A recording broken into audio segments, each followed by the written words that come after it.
all of you wonderful beings out there, and welcome to the stream. I am Razim, and this is Lost in Chaos Scar, Season 3, Episode 18, New Tunnels. This is one of our Pokemon tabletop RPG campaigns being run with our custom Scar system, or Stories and Creatures in Alternate Realities. The system is available for open playtest on our Discord as well as on itch.io, so go take a look at it and let us know what you think. For now, though, we're going to go ahead and get started with introductions, beginning with Enja. Hello and good day, everyone. I'm your storyteller for this evening, Enja Lumerias. I play the allies, I play the enemies, and I orchestrate all manner of events that will be befalling our players today, starting with Rex Strider. What's up? I'm Rex Strider. I'll be playing Chomper, a fire-water type Fue Crocodile, who loves his friends, loves food, and wants everybody to get along.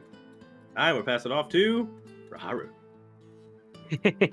Hello everybody, I'm Raharu and I'll be playing Paz, the solo water type Sobol.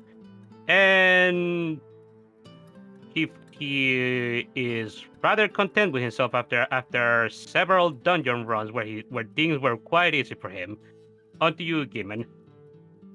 Hey, I'm Gimund, and I'm playing Pyroclast, the sometimes Ghost, sometimes Dark, Fire Charmeleon. Currently, he is Ghost Fire.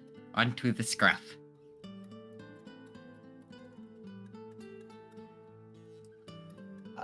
Hello, I am ArchineerRob. I shall be playing Scruff, the ground ice type Swiner. Onto the Zim. Hello everybody, I am Razim, and I am playing as Squirrel, the dragon fighting type Riolu, embodiment of ADHD, and soon to be Master Smith. Off to Vane.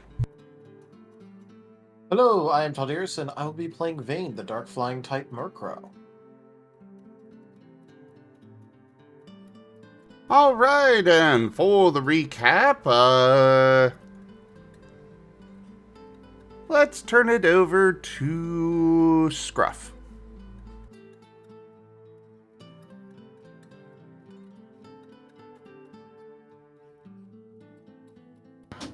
Is he present? He was just a moment ago.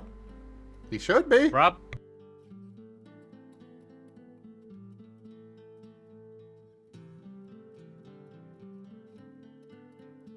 Oh no. Watch him have, stepped away to grab a drink after he did his intro or something.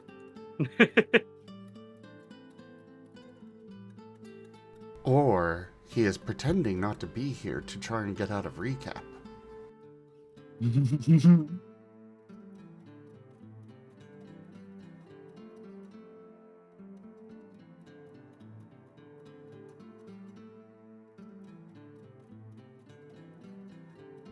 I've heard wilder theories.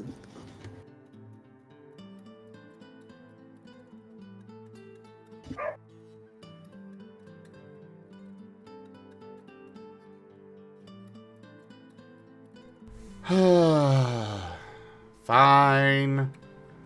We'll turn it over to Vane then. Oh boy. Another recap. Okay,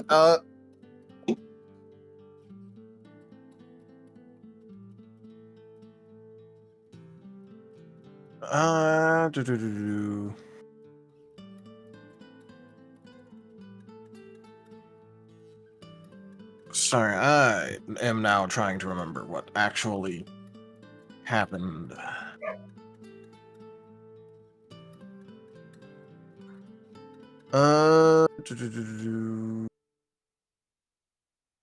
Can anyone get me started at least? The meeting. Okay, yeah. So, yeah, the team went ahead and finished some preparations for the meeting, having gathered up successfully, gone over what what all needed to be done and some last minute preparations as Aetul finally reached the town. And right.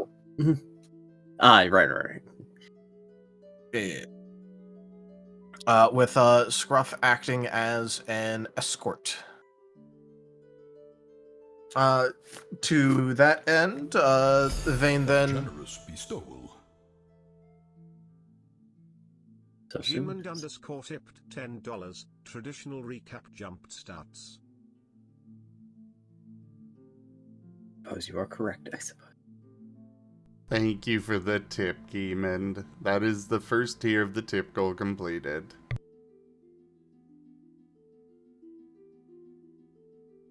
all right. Vane then went to go and retrieve the twins, knowing that give them the least amount of time possible.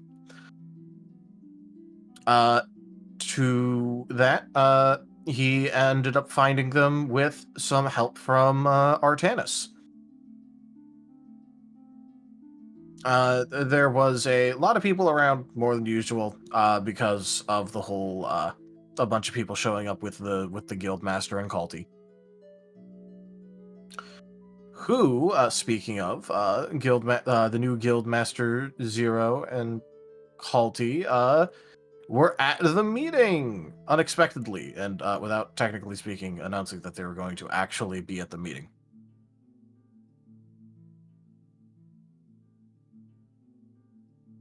So the meeting progressed, being rather tense overall, and with us refusing to give any information on Noah or admit anything when it comes to Noah.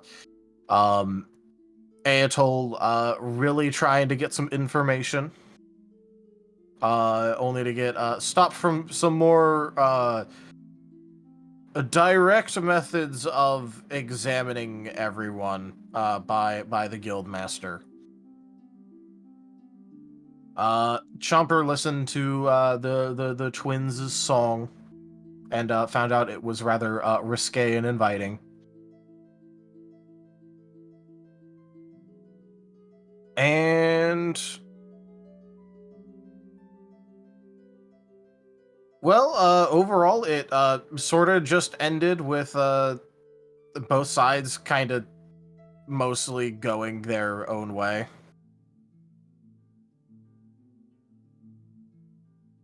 With Aetul going to return to Ikana, the twins being put under effective house arrest, and choosing Sigmund's of all places as the place to be house arrested for investigatory purposes. And Zero agreeing to basically make the whole thing be very hush-hushed for now, with suppressing the information release.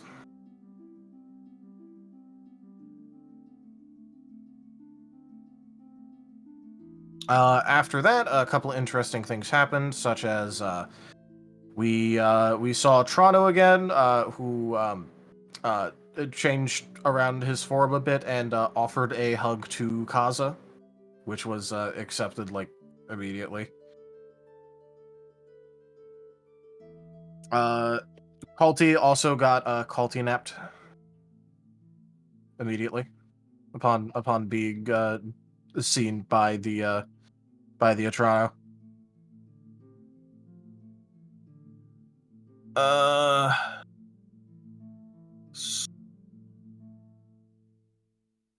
I know Squirrel was up to something in the meantime. I think he went and what was it? Talked to the receptionist again, and then what was the guy's name? Gregor. Yeah. Gregor showed up and was himself, very aggressively himself. And Squirrel was kind of made to go outside after After a little bit of arguing with the receptionist, he was given a challenge to create something, custom a custom order to try and be allowed to get into the smithing school entirely. Vane and Paz did some dungeon runs together because Vane wanted to try and reconnect with his flying type before it became a problem, and Paz was so anyways, I started blasting mode Indeed. with basically everything in this dungeon being weak to him. And Chomper and Scruff went ahead and went over to Sigmund's, where the twins haven't actually arrived yet, but that isn't that much of a surprise because it's technically speaking been half an hour since the meeting, at least when they showed up. So yeah, it makes sense that they might not be over there yet. Where Chomper went and talked with a couple members of Team No Worry, and Scruff was doing his thing on ceiling and wall. I think he fell asleep on the ceiling or something. Took a small nap. I believe that's correct.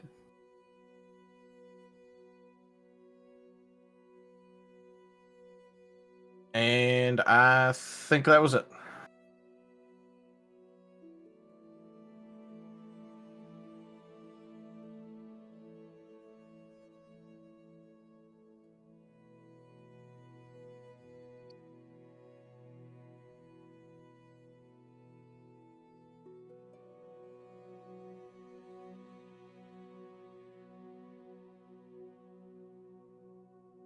Anyone want to add anything, or? I don't Alright. believe so. Yeah, I think that was pretty much it.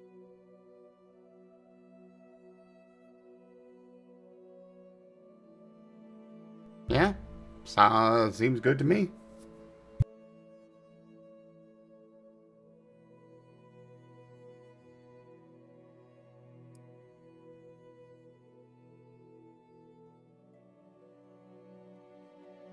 All right.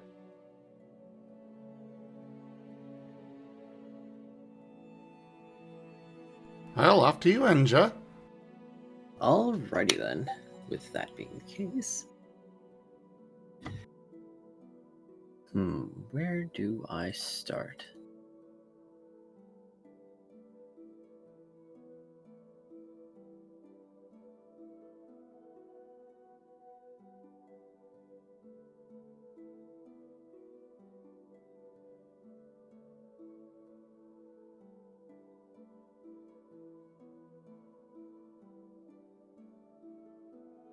I know.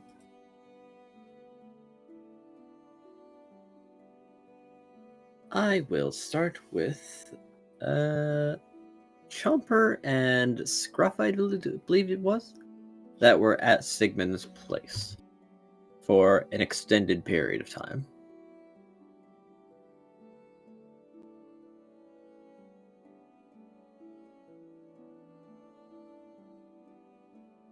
Unless I am incorrect.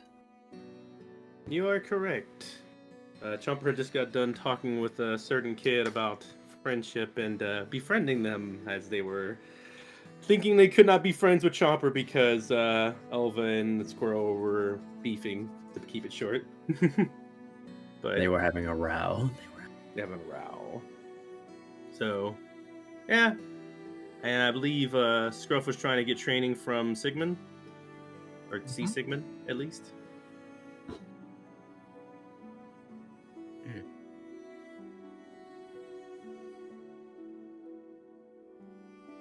Okay. Well, Chomper's going to, after being just basically hanging out with the kid, he's going to get up and proceed to see if Sigmund's ready to be talked to. The Fennekin surfaces once more.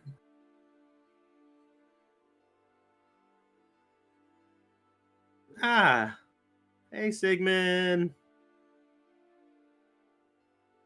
Hello. I have news for you.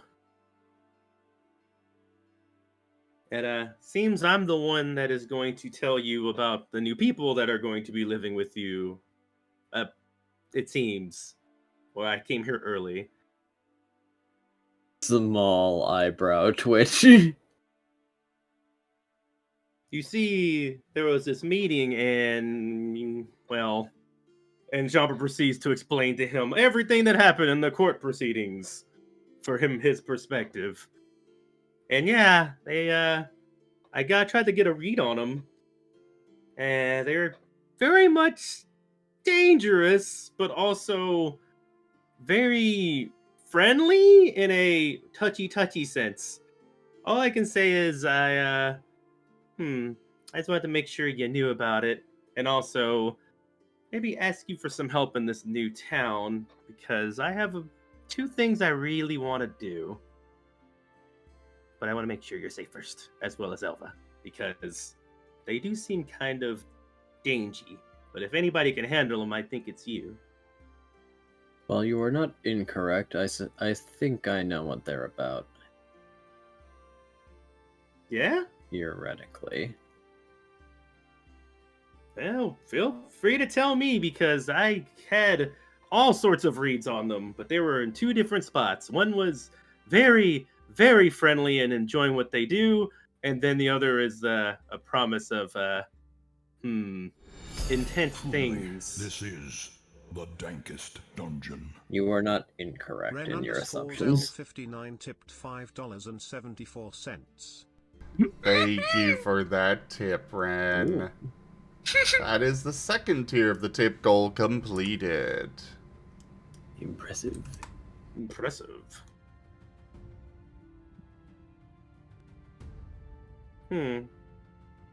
Right now, I want to just kind of... I want to just help and get stronger. And work on myself, too. I don't want to get left behind. And I want to be able to help whenever there's a thing like this again. You know? We can't just keep having to run or have everyone else solve our problems. We gotta be able to do it ourselves, too. So I want to get stronger. And to do that, I think I need to learn more about how my heart sense work and how to use my magic. If only I could figure out a way to be more active with it. I can heal with a hug, but I need to see if I can find somewhere that helps me learn how to control my heart sense in more active ways. Just, I also wish I could just, help bring people together. Been kind of hard when everybody seems to always be, against each other for one reason or the other. I want to help, bridge that, I understand the sentiment at the very least.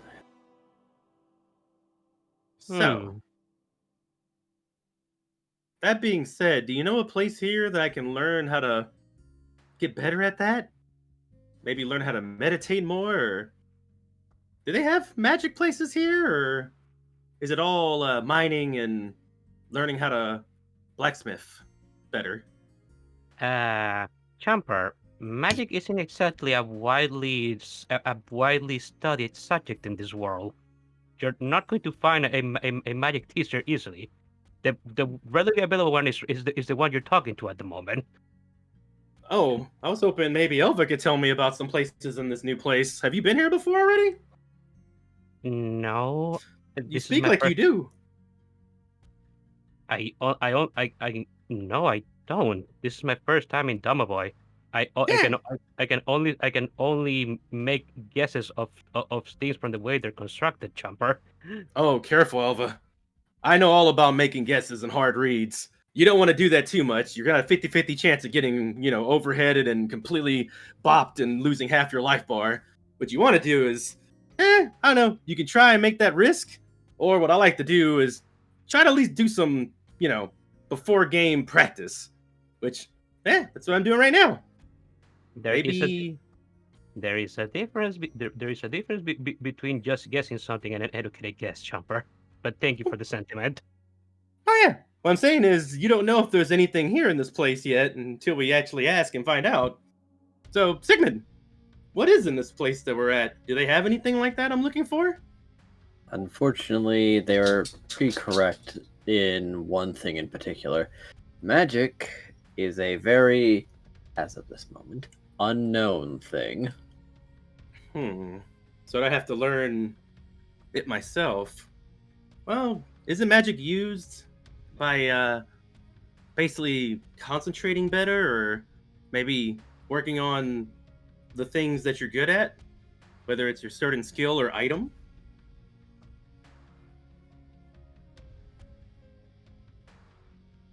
He's going to consider certain people do develop an innate magic, and it is easier for chosen, such as yours has naturally developed. The question is, then, what do you want to make of it? And Chomper is just pondering that for a moment, and then looks back up at Sigmund. I want this to be something I can use to protect people. In any way I can. I want to understand them better. I keep taking in people's emotions, and I can hear what they're doing and hear how they're feeling, but I want to be able to help them feel better afterwards and move forward with what they're wanting to accomplish that helps them and others. I don't want to see more people spiral down and, succumb to that stuff. Stop being friends, hurt people. I want to help make things better. That being the case, then, mayhaps it might be better if you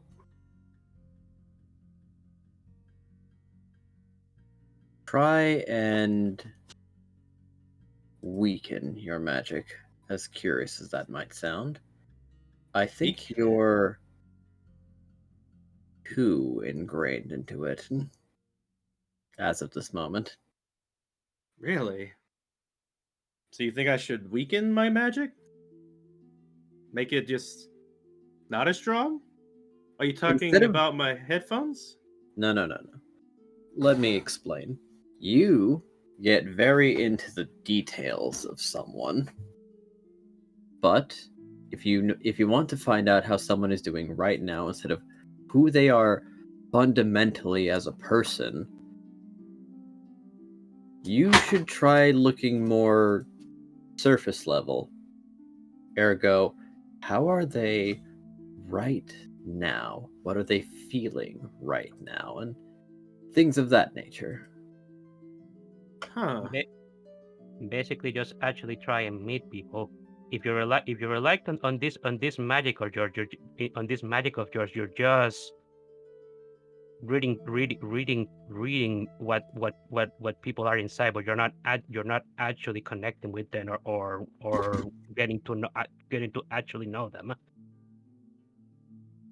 If that makes sense. After all, it does. If someone is having a poor day at the time and you read them, you know who they are normally instead of who they are right now. Such as you're, I imagine, at default plucky, outgoing, but if I were to listen to your surface level, were I to have your ability, I wouldn't find a very plucky and optimistic beat, now would I? Chomper jots down a note. Okay. I'll work on that. Do you think I should try to work on meditating more? Maybe that'll bring out something else? Good. It's worth a try. I've been looking at Scruff's and how he uses his ghost hands. And, well, I tried to recently race Squirrel and Pyro, and I'm really not that fast. I have little stubby legs, and I can't really reach people in time. I just really wish there was something I could do. haven't you been practicing doing healing, Chomper? Yeah, yeah. I've actually learned to heal a little bit further away. That is, that is actually quite the rare skill. Actually, healing skills are not all that common. Really?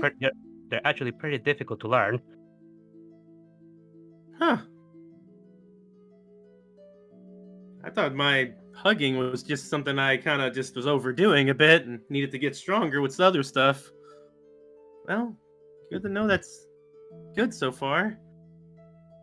I still. I gotta keep up. I think you might be looking too much to others and overlooking what you can already do yourself.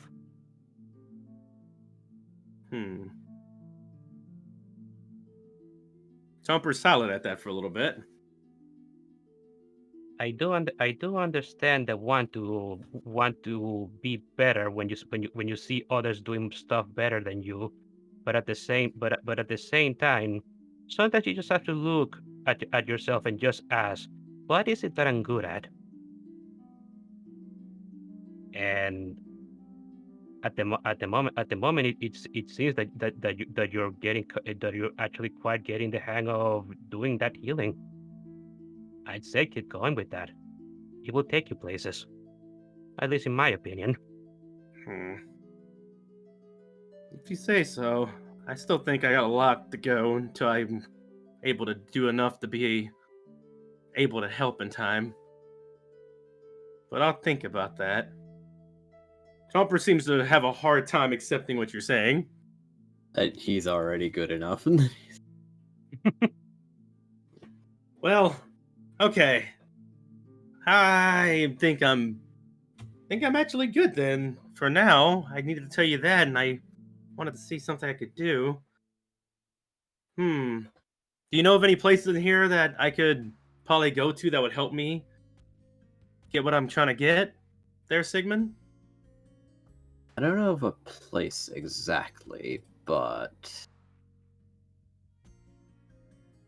meditating would probably do you some good.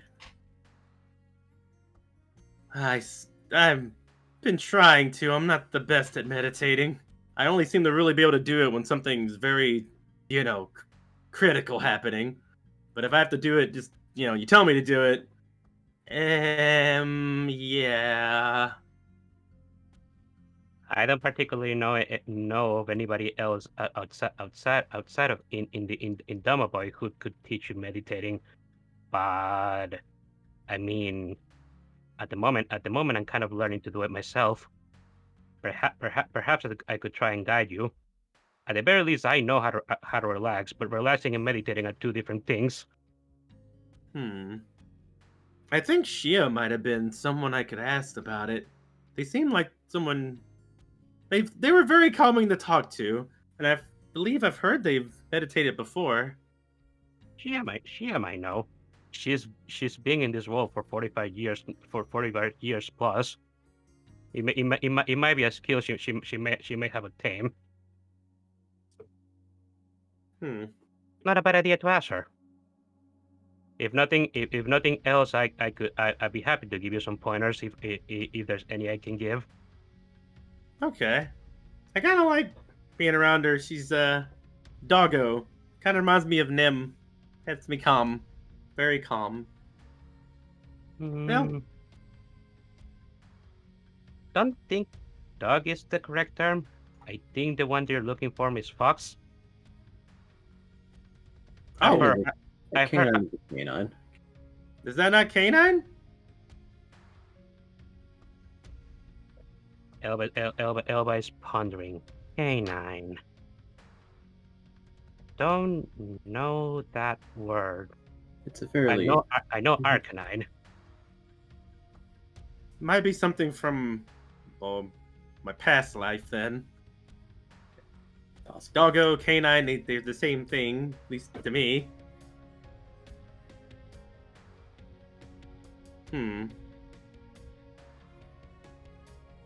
All this howling I've been doing too. Maybe I should go and talk to Shia. I mean, you're a fox yourself, right, Sigmund? Of a sort, but yes. Sigmund does not accept his fox side, I guess. I think he just doesn't want to like have you declare him a dog. Sigmund just generally refuses classifications. Not to mention, it's probably a classification that just probably doesn't exist in this world. I identify as an enigma. I identify as a problem.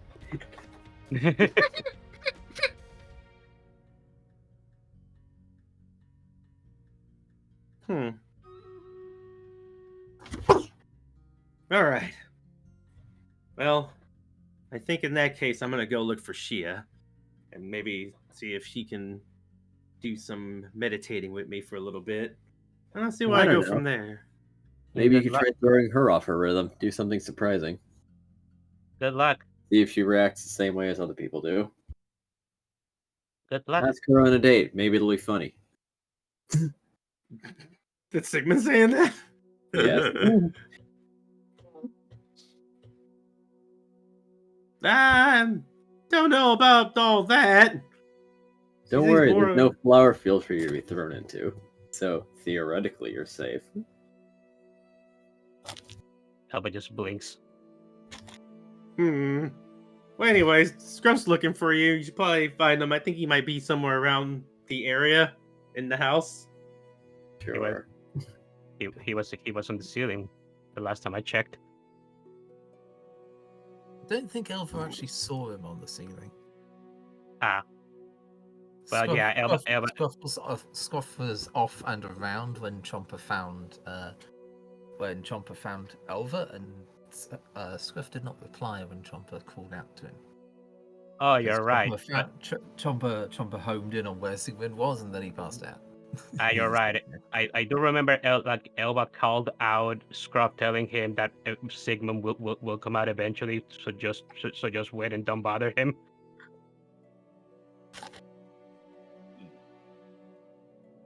That may have been what I got confused. Also, as a general rule, if you're looking for anybody else to teach you meditating, finding a psychic that might be a good idea. But I'm not entirely sure if you're going to find one easily in this town. I know Kaza. Kaza, well, you could ask Kaza if he knows how to meditate, but he's a child. I'm not entirely sure if he could help you there. Well, I guess I'll stick with Shia then. Or, I don't know, you could try Amari. Amari? His mother. Oh, where's she at? Is she here with us? You've met her. That would be kind of a walk. We just got here. Isn't Team Marleon nearby? Their brother can teleport too, you know. He's I don't care that he's talking about Rowless. Kaza's brother. Maybe. Who do you think would be the better trainer for me? For you? You're a very passionate individual, but right now you want calm, right? Calmness. Yes, I'm reading that correctly? Yeah, it has not been very calm as of now. And for a while, actually. So yeah, maybe so. Then Amari might be suitable. Or Shia. They're both very mature individuals who are very unlikely to tell you to dive in a volcano. Why not? It'll be funny. That is very true and very odd, specific for thing you just said. Elba just chuckles. Sigmund glances away without clarifying. All right then. I know what I'm going to do. I will see you all later. Be safe. Don't be careful around the assassins, and be sure to eat. Yeah. I will see you when I see you. Good luck. Chomper is going to head off. But turn around. But is there a way I can call you with this little thingy right here? And Chomper kind of puts up the guild badge up. How do we can talk on these things? No one ever uses them. We can't talk, but you can send a message. You can send a message to the guild badge to send a message to me. But we can't exactly communicate easily there. It will take a while. What was that? Not until you jailbreak them. They can jailbreak them? That sounds fun. Can you jailbreak these? Technically, it is within my abilities. Oh, please. Please and thank you. I will Seems decline. But do you need me to do something for you in order for you to jailbreak my guild badge? No, I just don't want to. Dang. Hell, it was worth asking. I was thinking this way we could let you know when something's going on so we wouldn't come over your house so much, but I guess next time I'll just come over and tell you personally. I'll get to see you sooner. Alright, I'm gonna go ahead and go on that note. Well, see you when you're later! threatening like that, I guess free will is a myth. What? Threatening? What? I wasn't threatening. But is that a yes? I'll think about it. Give me some time. Chomper smiles. Yay! Okay. Well, see you soon. The Chomper's going to go and I guess go in the direction of who will be able to teleport them to Kaza's mom. We haven't seen her in the show for a bit. Maybe that'd be a new chance to see somebody new. We saw her like a couple of episodes when she went and got Kaza invade.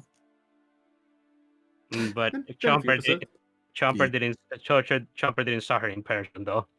But yeah. Well, yeah, but he said episode, so I thought that was like an out of character thing. Fair. It was. Fair. All right. Sigmund has some very particular things. Well, when you threaten it like that. Had a feeling that well, this is Chomper innocently talking. He wants to see him sooner, but yeah, I can see that. God damn it, Sigmund, be nice. But he will refuse. He'll refuse on principle. It's a lifestyle choice to be the grouchiest old man.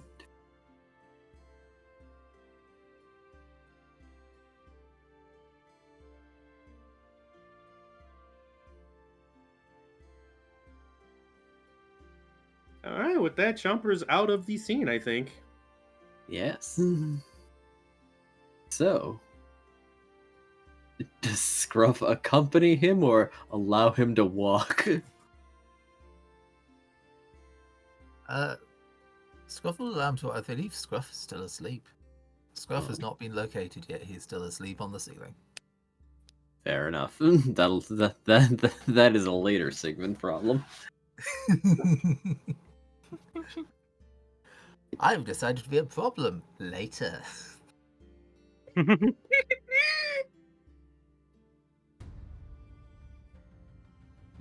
Yeah, I guess let's move on to something else then. All right, let's see. Squirrel has achieved his technically objective as he's gotten a mission. Yes. And now he needs to find a forge to actually use. They said that they'd let you use theirs, so you could use their facilities. You just can't attend any of their classes. Oh, okay. All that. Well, then he's going right to work. What materials do you have? Because I remember the majority of your materials are for Damascus. Yes, which I've finally finished going through all my inventory between my various character sheets versions that I had, and have determined that I have 4 of those left. However, for this, he's got all that copper and tin ore. He's gonna make it out of bronze. Ooh. Bronze hammer.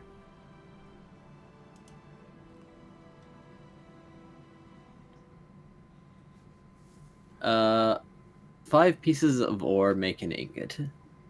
I figured I should let you know. Oh. In Because that a case, piece he of does ore not have enough. is a piece of ore. Or... Because dungeons, as you did with Pyro and Chomper, if rather briefly, are runnable again, but there is it's just that, all right, don't take too long in the dungeon or else you might get seized. Is the general policies. Well, in that case, he would be headed back into the dungeon because he does not have enough for... well, anything. Fair enough. Oh, I guess there is a reason why prospectors are like 1/3 of the guild like team selection. Oh boy. Has and Bane are in the dungeon at the moment. Oh boy. A chance encounter? A chance encounter? Well, what were the 2 dungeons here again? There is the field dungeon, which is above ground. That is gold rank, though. And then the tunnel dungeons, which is the mines, which is the underground dungeon, and it's bronze.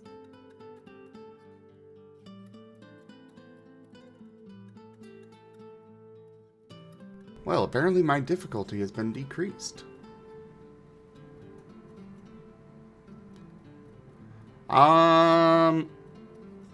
Well then, yeah, definitely going into the mine.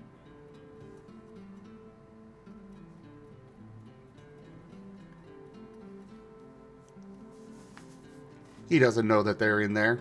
He won't be happy when if he comes across, you know, Vane, but... Fair enough. Yeah, he needs to get a lot more copper ore in particular, but he will take any ore that he finds in there. And unlike before, where it was more of a rush job, this time he will be taking his time going through the dungeon, scouring for all the ore that he can. And of course, he'll take other items. You did bring and Tella poke last as time, well. and all things considered, you did come out with a nice chunk of ore. It's just mixed ore. I mean, he's good with having as much ore as he can get. The more ore he's got, the more he can do with it.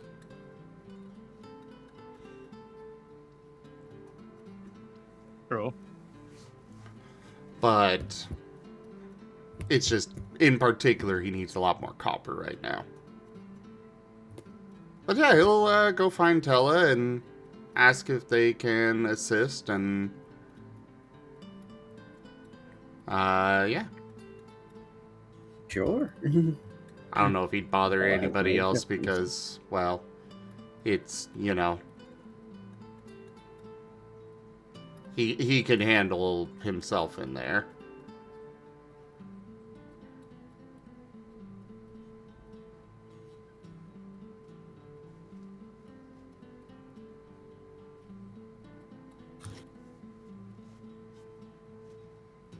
Not even Pyro?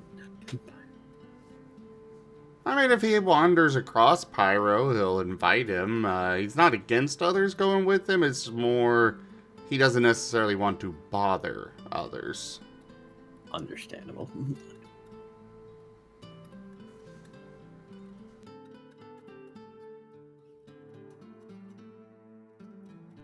Also, I'm now re-looking at what you wrote for the weapon quest.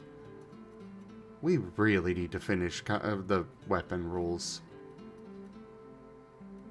Well, I did like a while ago go in and at least do the big respondee to Era's thing. And I was gonna throw together some weapon crafting rules, but you said you had ideas for that a while ago, so I didn't. Well, if nothing else, no time limit was put on this put on this quest. Well, yeah, but it's Squirrel. This is true. He has his He would want self-imposed fun. time limit of ASAP. Yes, understandable. At the very least, you know, you have to do the grind portion first already, so. Yes. But yeah, if he wanders across anybody, he's got no issues with them coming. He just doesn't want to bother them if, you know. Not like he needs somebody to go in with him. All right. Now, let's see. Vane and Paz were basically blitzing through, yes? Yeah. Yeah. Probably just Like- picking up the stuff they come across. Mm-hmm. Because I got. And honestly, we were actually kind of going through it several times. Yeah. That was our intention, So- at least. Here's what I think would have occurred then. You, Squirrel's taking his time on each floor to basically comb through, and you, air quotes, lap him and sort of run into him, rather. That's funny. I mean, yeah, there are like, what, 9 floors to go through here, so. So that seems the most likely scenario. Fair.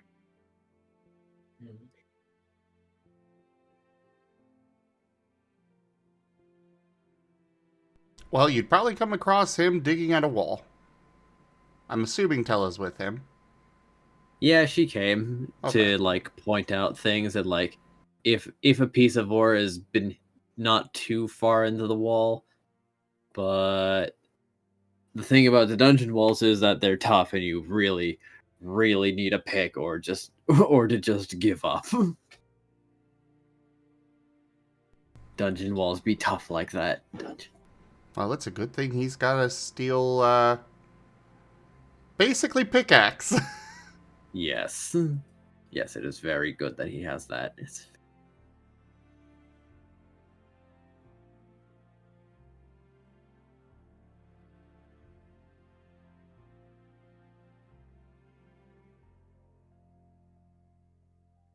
Yeah, so I am thinking I'm thinking after Paz destroys his latest this latest Geodude that he was fighting, and him and Bema are just walking along a path, just looking for the exit. They probably just encounter Squirrel at some point. Shock.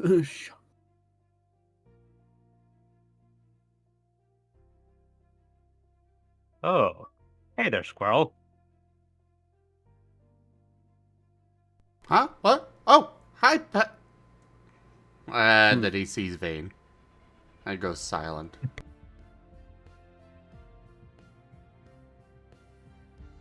Paz is going to ignore the fact that he just went silent and just wave at him.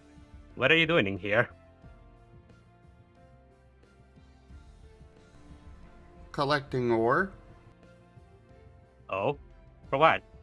Your latest a some sort of blacksmith project? Yes. Oh.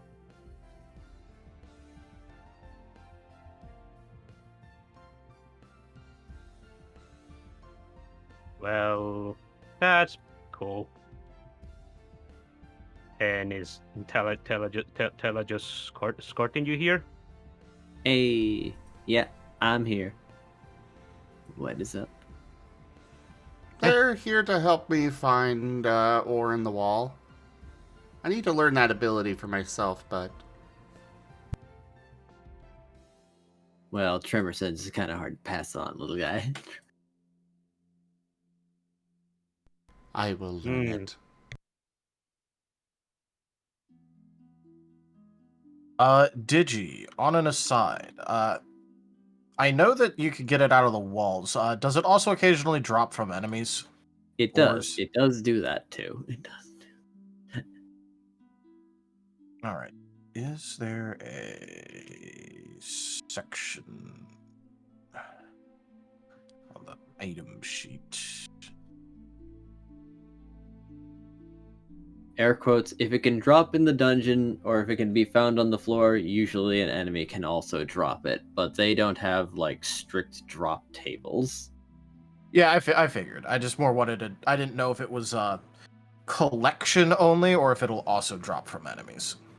It will also drop from enemies. No, there is not a distinction. All right. In that case, I'm imagining that like the Vatapez have done like at least a couple of runs through at this point Yes. because they're just. This is not a fair fight. So would they have picked up any ore? Just Yes. From enemies. They could have opted to sell it though. Well, yeah, but Vane likes collecting it all and then selling it all at once to make the what's the word for it? The big money. Not the big money, but making it so that way the You only have to do the one transaction. ledgers are you can do it all at once. Yeah, you can do it all at once. He doesn't want to do like 10 different counts of paperwork if he could just sit on all of it and then sell it all at once and then have one form. Fair. Well, Yeah. not to mention, there's One also big the lump sum. there's also the argument to be said for supply and demand. So hey, they've got a bunch of copper ore already. Well, the price is going to drop, and so you can't sell the next batch as much. Guild will always buy at half market rate. 100% of the time guarantee. But also keeping it on them if they ever find like a dungeon merchant floor, which I don't think they will. Has the benefit of they buy stuff full price. Nice. So there's another reason to keep a hold of it, as it were. Nice. I actually didn't know that, or I don't remember if it was told to us before. Yep, they buy at 100% market rate. Nice.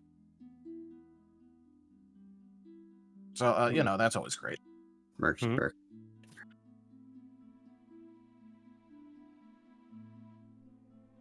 So are you doing something yourself there, Bane? If Squirrel was looking for ore, if Digi's fine with it, I was just gonna suggest have Vane offer to sell him the ore that they've collected Oh. if he's looking for it, because Vane's just thinking, oh hey, he'll want it for full price. Effectively dungeon merchant. Effectively free dungeon merchant, yes. Of, oh hey, this person wants the thing, I could just sell it to him for market rate if he wants it really fast, and if he wants to haggle, then sure, but hey, it's here. Because even if he could get it at 3/4 market rate, he's still technically making a profit.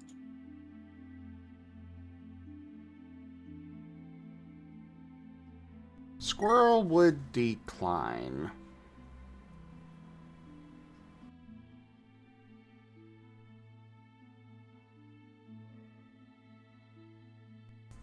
He can just gather it himself and, well, doesn't necessarily want to do much with Vane. I mean, you guys could actually roleplay that out. Well, yeah, but Vane wasn't role-playing it out, so... Or Tal wasn't, Yeah. so... Yeah. I mean, I was Fair enough. down to. I just also didn't know if because I don't have an item list, so I don't know True enough. what and how much and where. So I was more like, okay, well, I should probably figure out what about he even has and explain what I was going for. Because I was more explaining it out for that and then the reasoning. I'm down to roleplay it. I just also didn't really know if I had much at all to begin with, so. Fair enough.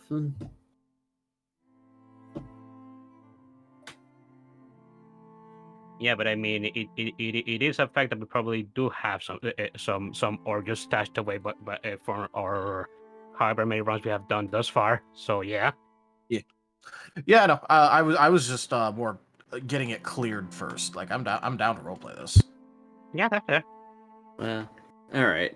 Mayhaps Vane could convince Squirrel to accept, but it seems it may not happen. But who knows? It probably won't, but I guess it's probably just more important that, like, the offer is even made in the first place. Chomper is hopeful for things to get better. Hurrah! But Chomper's not there. Vade'll just go, well, I do have at least some ores here that we've just found from some of the enemies, so if you want to get ore, we could sell some to you if you want. How much are you wanting? I mean, getting a full price would be nice, but you could just get that from the guild. So, probably somewhere in between you buying it full price and me selling it half. So, maybe like 3/4 or something, just to split the difference.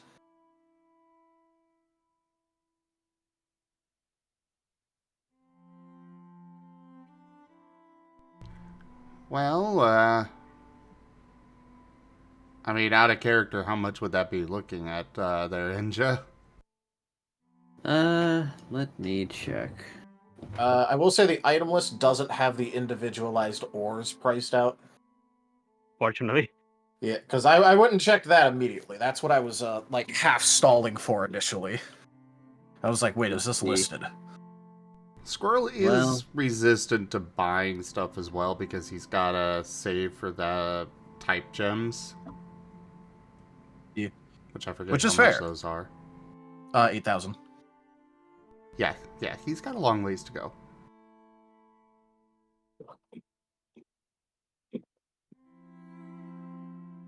I'll put up some prices and maybe debate them a bit more later. Alright, But let's see, an individual piece of copper ore is probably 40. Tin might be 30, but iron might be 60 or so.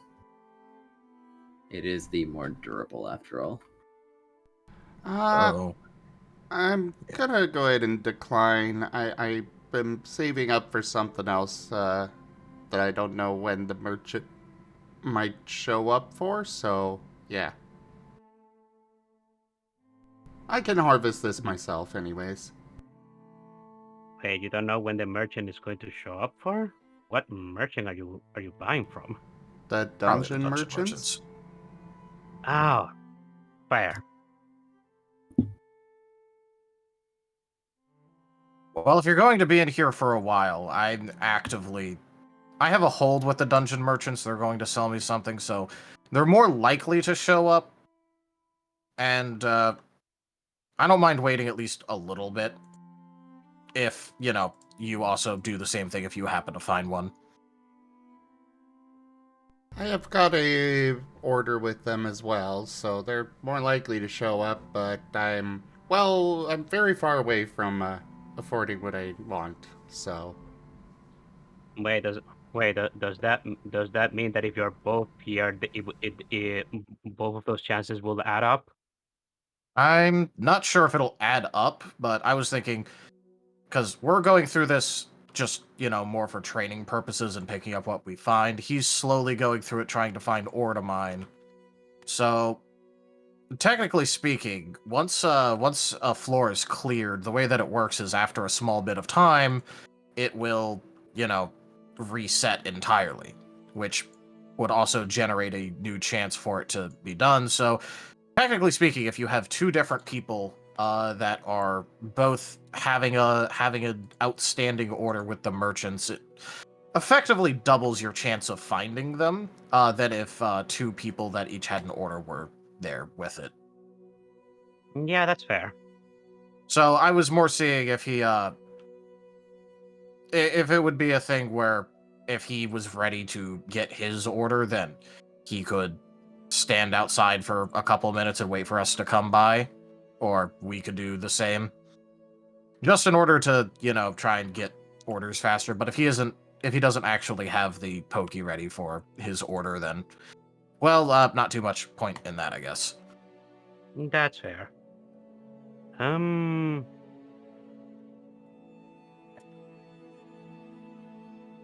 Hope you don't mind me asking, but how much are you spending on your order, if you don't mind me asking? Are you asking me or him? I'm you, Squirrel. It'll be 8,000, How much do you have right now? 3,000. I see. Well, you might be able to get some money if you sell, or if you sell the items that are not that you're not looking for. I was planning on doing that. If you still come up short, perhaps I can lend you some.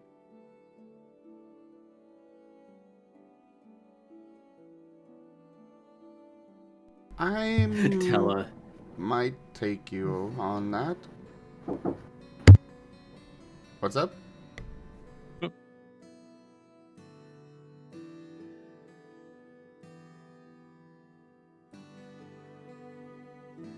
Oh, I think you got pulled away. Dang. I think he did it. Anyway.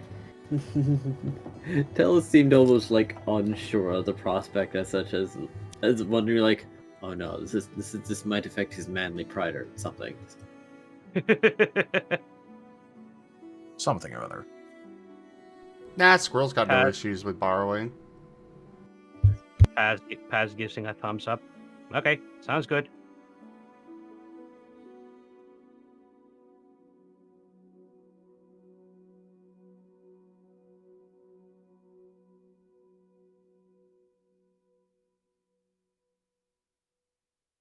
Well, in that case, I guess we should keep going now, Vane. Yep, might as well. An earnest disciple. Still don't like having to do it this way, but, well.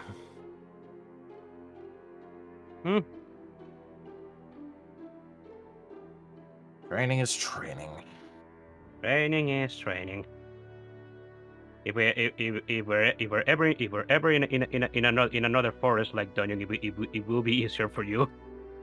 That's not the point. I could probably just use dark type moves on them and be fine. It's more just about not wanting to have problems, potentially. Understandable. Yeah, that's fair. Come on, let's get going. We're kind of just blitzing through the dungeon. So if you're going at it rather slowly, we might just see each other again. Probably. I guess if it happens, it happens. Good luck with your dungeon runs. You too.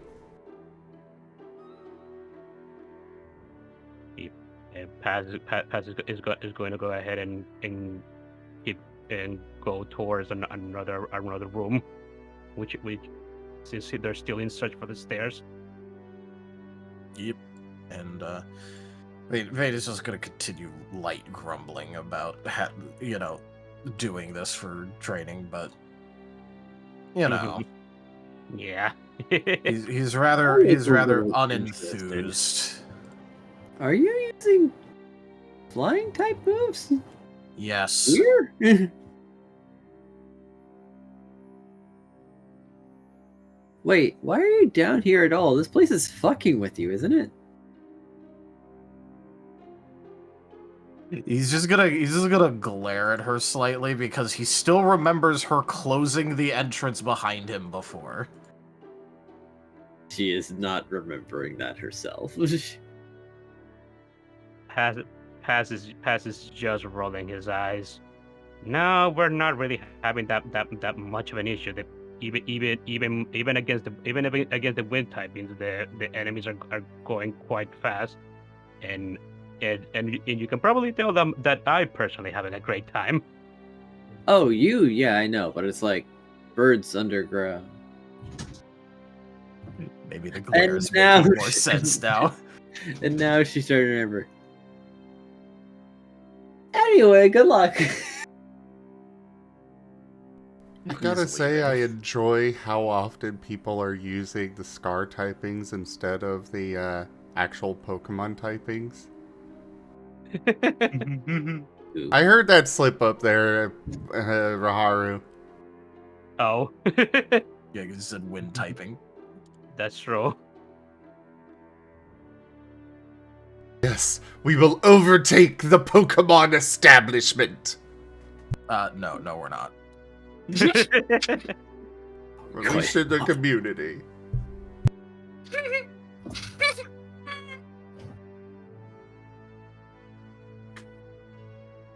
But yeah, no, Veda's just gonna continue his Dick. grumbling and leave.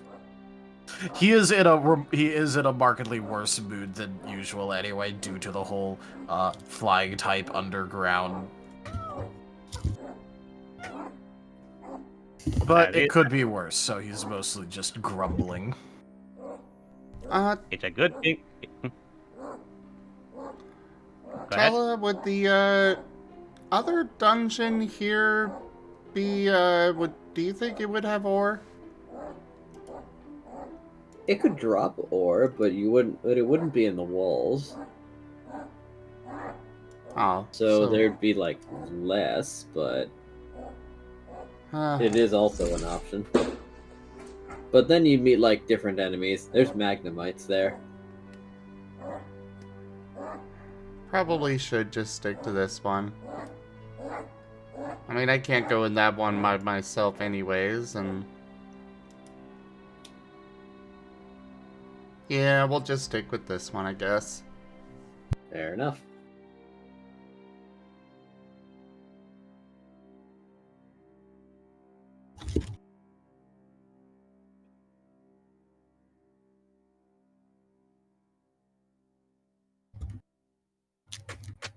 Hey, once Paz and Ben are have found the stairs to the next floor and have gone to where Paz is going to tell something to Vane. Hey Bane, Yeah. I was thinking about something since we kind of got promoted twice in quite a short period of time.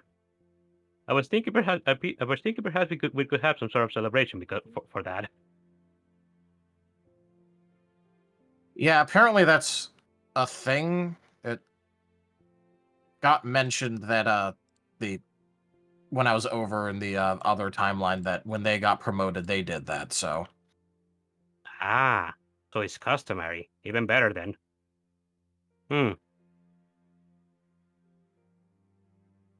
Yeah, that sounds like a good idea. It might help. It might help uplift us after the problems that happened earlier. you should talk with Kaza about that. I don't think I'm the person to talk to when it comes to that. Yeah, I was. I will. He might know. He might know. Considering he was out of character. I can dance on the head of a pin as well. Out of character. Kasa was a solo silver rank before, right? Yep. Okay. Considering he was a solo silver rank before, well, maybe he didn't particularly celebrate them. Maybe not, but he might just know a thing or two about it.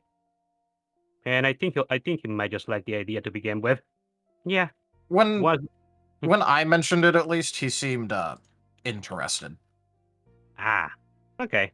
So once we're done here, I'll definitely go ahead and do that. Maybe I'll ask some of the others on Team Arden if they could help out when it comes to preparing things.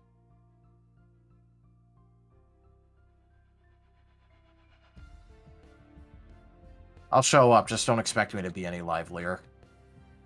I understand. It is appreciated. Vane basically going, I'll show up, just don't expect me to be, like, in a better mood. Fair. Showing up is good enough for Paz, honestly. He is so likely to just show up and then immediately sit in a corner. Yes.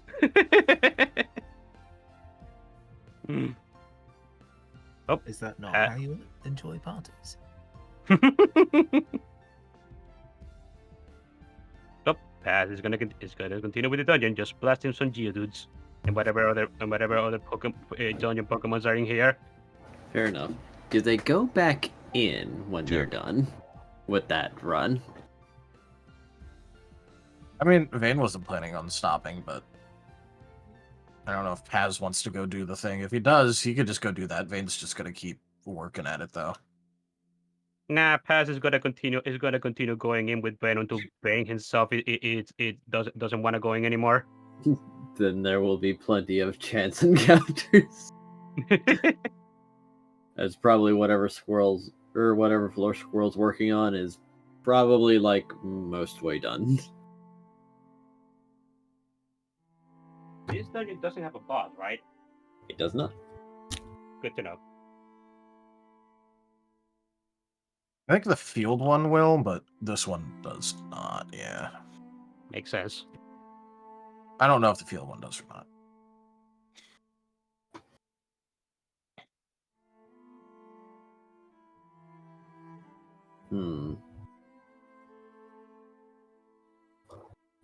And Scruff is still unknown. Yee. What's Pyro up to? Probably heading to the guild training room to experiment a little bit. Ah, yes.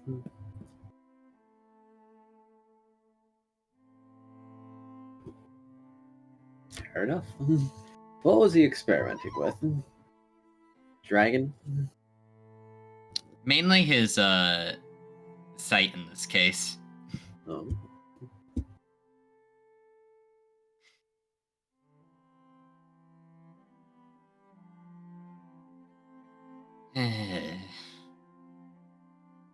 So, Edge. What did I do this time?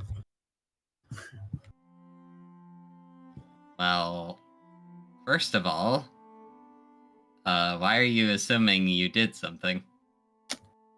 Oh, I don't know. Seems a pretty safe assumption. You're always getting on my case about something lately.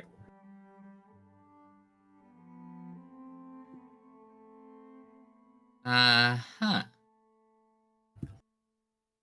Well, you gave me an idea to tell Squirrel later. Positive or derogatory? Positive? Oh, wow, that sounds like me.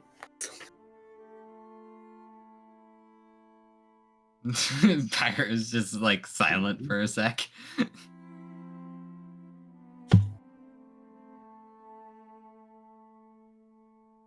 Well, main thing now. I want to try and figure out more about this sight ability I have. Turning into a ghost? No, you know what it is, the soul sight thing. Ah, right. Your actual primary ability and not something that just sort of happened. Yeah. Is it's seeming more and more like it's not just that. Like there's something more to it. And I know I brought up the idea of maybe the fourth dimension thing, but yeah, that's not a good idea. So I think I have a substitute that's a lot safer.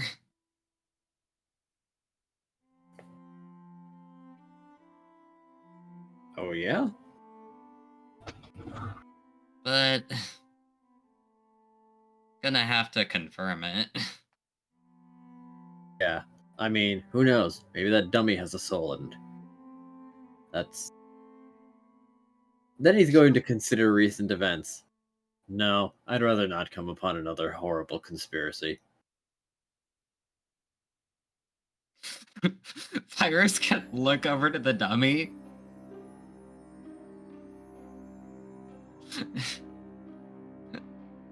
You know what?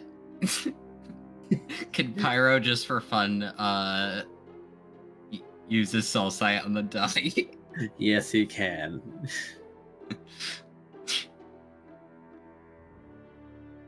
There's nothing to see here. It is cloth and straw. Nothing to see here, officer. So do you want the good news or the bad news? Why is there bad news? Why is there bad? Fine, lay it on me, whatever. Well, the good news is it doesn't. It doesn't what? It doesn't... It doesn't have a soul. Oh, good. I think. So what's the bad news then? And Edge then just looks down at the floor for something. Oh, that's not it.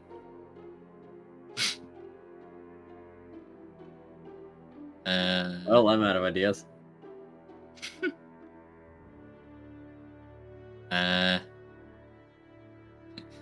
It was a joke? Oh, I thought there was a 2% chance you just shit yourself randomly.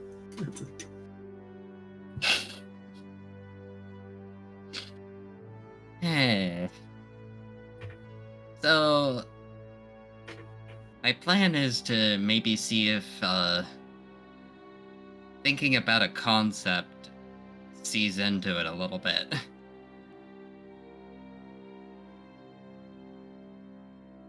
In this case, why not magic? That seems to be the thing right now.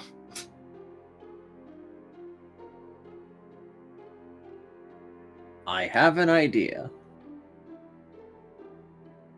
Uh-huh. If you're gonna try and look at magic, you might as well try and look at the most magic.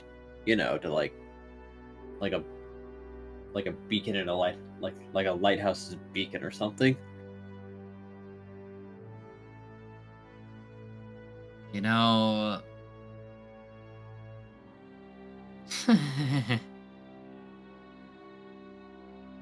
Oh boy. Why do I feel like I'm about to be flashbanged? No.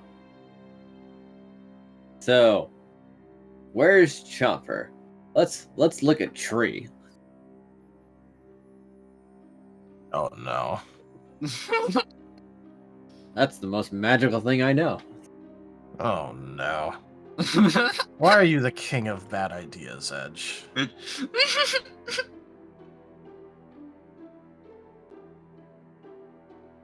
He is factually correct. That is the most magical thing he can conceive of. I didn't say it was incorrect. I said he was the king of bad ideas. Alright. You know, Edge, I think I'll wait till after I've confirmed the idea.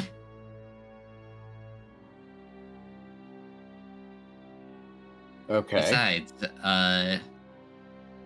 you're currently an active source. Well, yeah, but I just glow. I'm not... I just have a lot of magic. I don't even know what type it is. Considering it's mostly yours. You know, given how dense it seemed when I saw it with this normal soul sight, I'm pretty sure it's still going to be a flashbang. Come on, not like you'll actually get blind. I think. Probably. Well. Probably not. Oh wait, That's didn't you actually get hurt when you looked at like Noah before or something? Maybe you're no, maybe, that's a bit different, and I have a idea on that front. Might be related to Apollo interface stuff. Oh. So you want to go look at B and get like every flavor of embarrassed again because we were idiot kids that didn't know better. To be honest, I don't think I should probably interface with Bean right now with no filters. All right, I I'll need just get to- embarrassed for you again. I need to make Considering filters. it. Oh yeah, that might be a good idea. I need to remember how to do that again. Oh boy. Oh, we haven't touched a computer in so long. Yeah, maybe you... I'm typing one-handed. He waves his tassel. And three-fingered. Pyro puts a claw over his face. Oh god, you're three-fingered too. Unless you use both arms. You know what? Let's just get started. As Pyro's gonna sit down and basically imagining like the ability to see like magic and stuff instead of like focusing on that.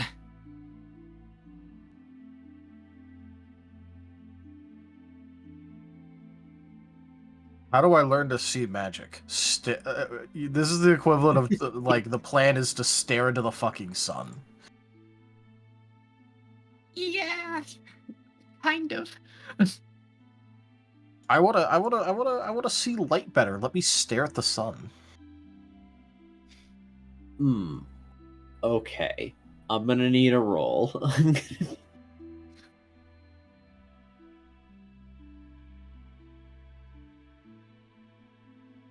Just the soul sight roll or something a little different. Let me decide, because this is very improv. Since you kind of have at least a plan of action. So this will give you more dice. But are you looking at anything in particular, or are you just thinking about it? Well, you're sort of thinking about it at first to sort of give him a baseline before he opens his eyes.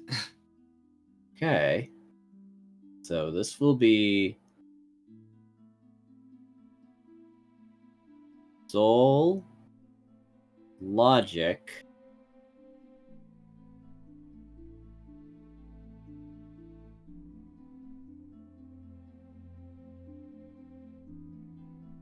appraisal.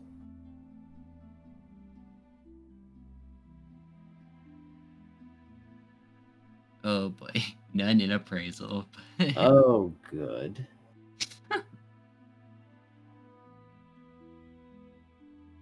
Shit, no wonder you're so at actually interpreting information with it. You have no interpretability skill.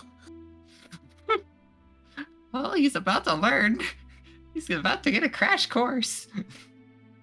Again, stare at the fucking sun. Do it. Okay. Now, which direction are you facing when you open your eyes? Any direction in particular, or just because there is a non-0% chance that Edge is hovering in front of your face? Well, first then I'll roll a d4. Okay. He is staring to the east. Edge is not in front of your face. Edge is... I was gonna let that be the one.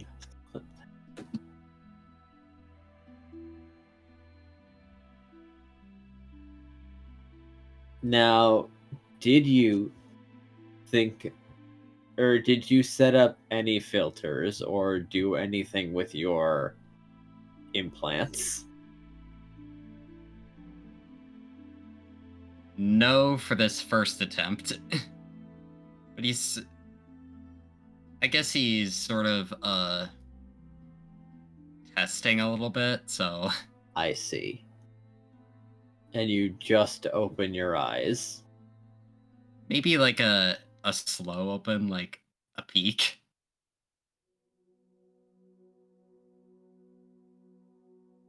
Good. Good of you to do that. Roll me 1d10.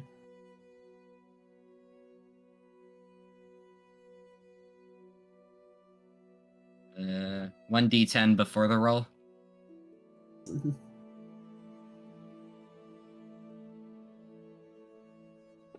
Let me see your number.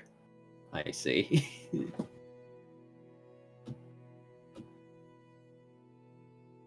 Then this is the roll itself. Oh. And also the one. Or, yeah. So 2. Okay. The singular D10 is something else. That is for me. That is. I just wanted you to do it. I just wanted you.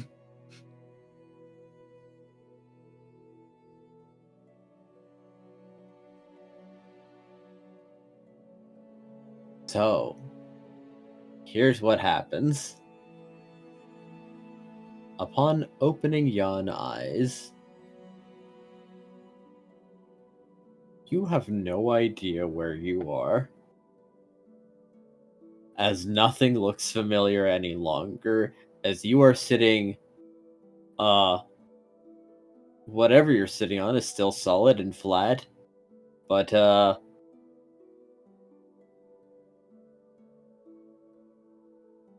the walls are, gone, the ceiling is gone, the dummies are gone, and people are gone.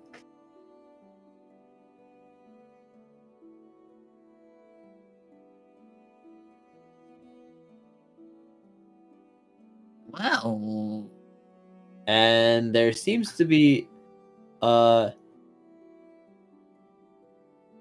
vibrations in the air that seem to be increasing in intensity slowly.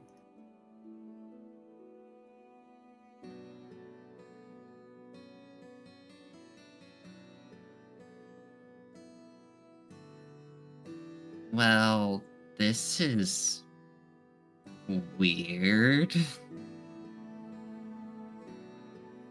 Following this, the intensity is increasing, and you're pretty sure that your skin is vibrating ahead of the rest of you. Oh, this is very uncomfortable now, actually. He's gonna stop it. He's gonna, like, refocus on, reality. Normal. Control Z, undo. Go back!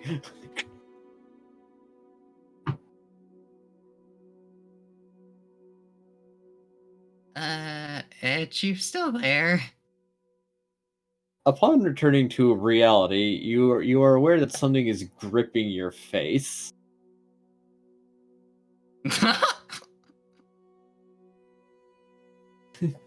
Edge releases. Oh, cool, it's over. All I had to do is stop you from breathing. Your mouth was held closed and your nose was covered.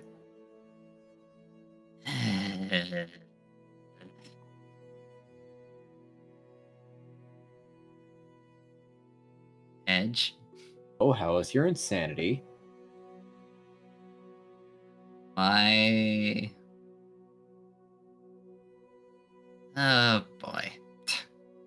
I think I'm going to have to do it again, aren't I? Hell did you do anyway? You just started like grumbling ground without even taking a breath. I think I saw the magic on the your tassel. Ground magic? The hell are you talking about?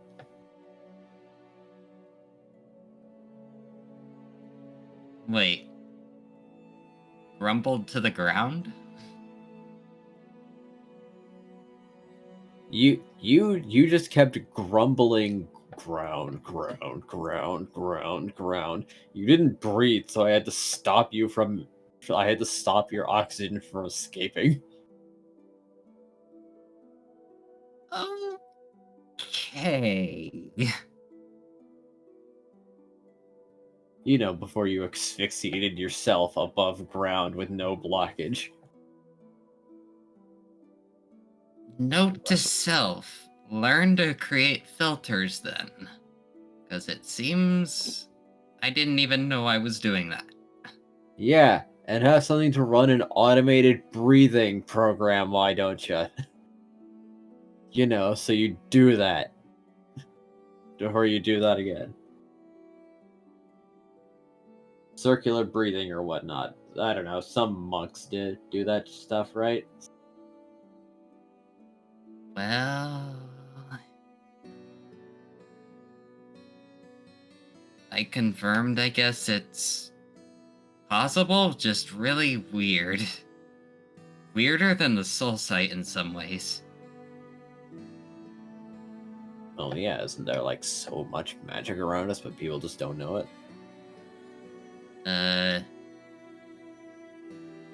He's gonna point to the wall. Imagine that not being there. Points to the other wall, not being there. The other wall, not being there. And then the final wall, not there. Just only vibrations. Oh, wait, huh? Alright, I had a theory, I don't have a theory anymore.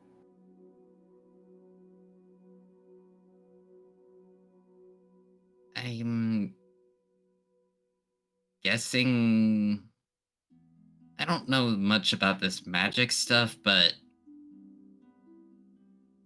You said I just kept saying ground? Yeah, you did. I thought you went crazy without me. I was very offended.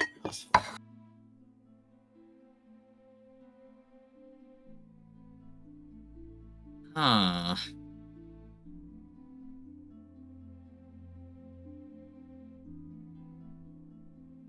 I wonder what would happen then if I went to other areas. I think I need to set up some filters before attempting that again. But he crosses his arms. Most of those were external devices.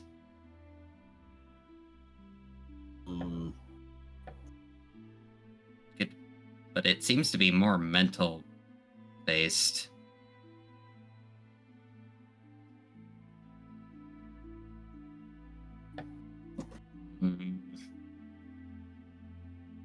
Well, for now, setting up an automated breathing protocol would not be a bad idea.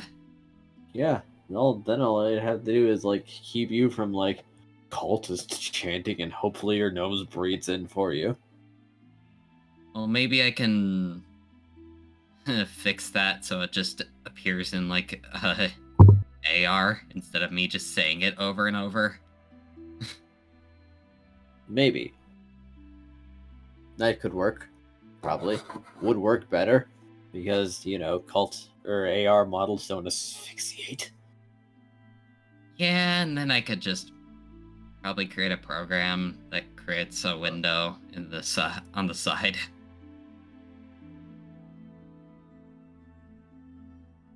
You know what? Let's do that until Squirrel gets back. Worth a shot. And he's gonna start creating that program for himself.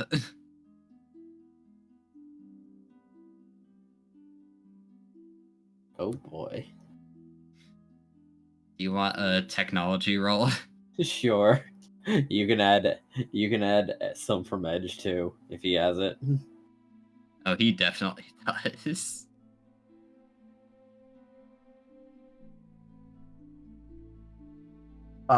the wonderful time of him sarcastically getting to rag on you for having to make a protocol for breathing.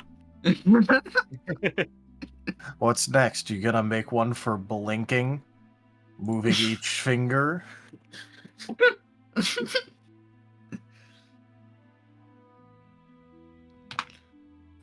Alrighty. Here we go.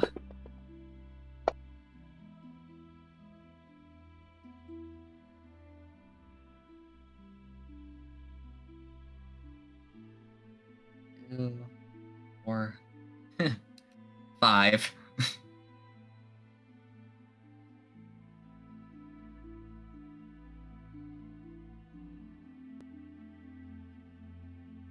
Actually, I'll solo one because it's breathing. Never mind.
I like how we could just hear dog noises in the background, or cat, one of the two. It's very squeaky animal.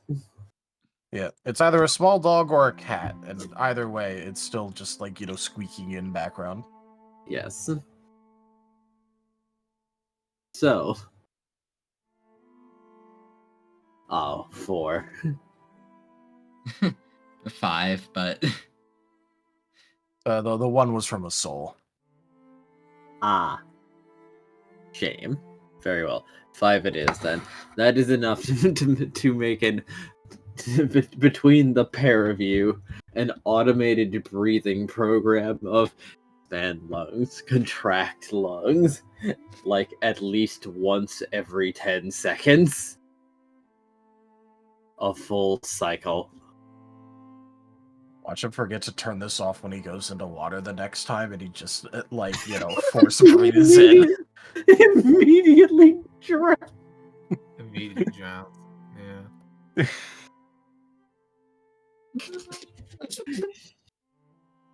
The fact that Gimund's giggling just cements it. Yeah, he would do that. Fuck! Change the cost.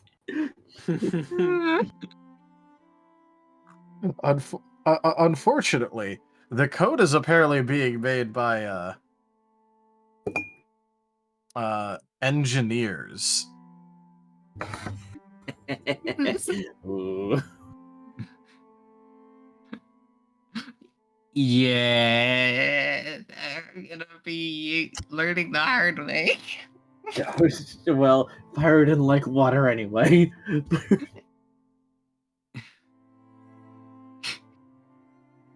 Oh no!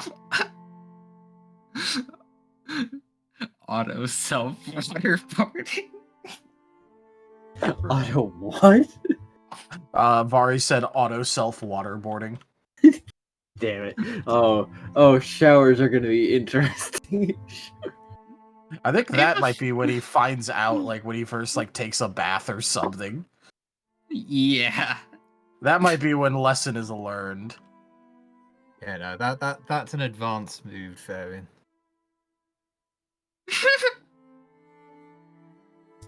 Auto self waterboarding. God damn it.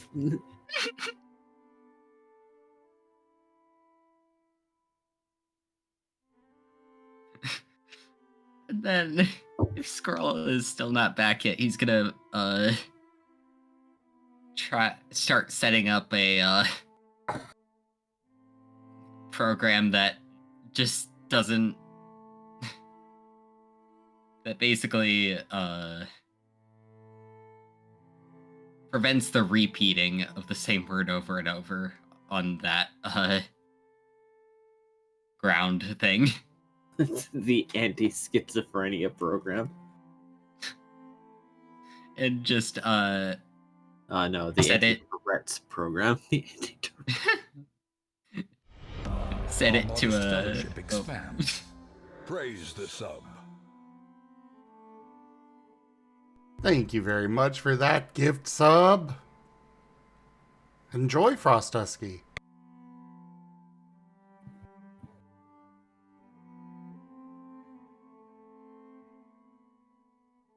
Edge will have some questions about this one. So, like, does it just like stop you from forming the word, or like does it like block your throat to stop you from saying that word? What is it? How does this one function? Probably if I... And then he's going to pause. Like, there's lots of ways to like stop someone from talking. Pyro.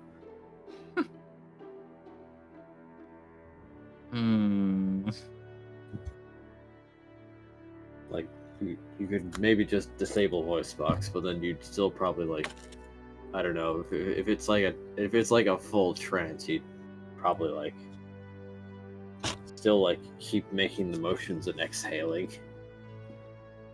Well, this is a trigger ability, so maybe a switch. But like if you start repeating the same word over and over, return to maximum lucidity. No, more if I'm about to like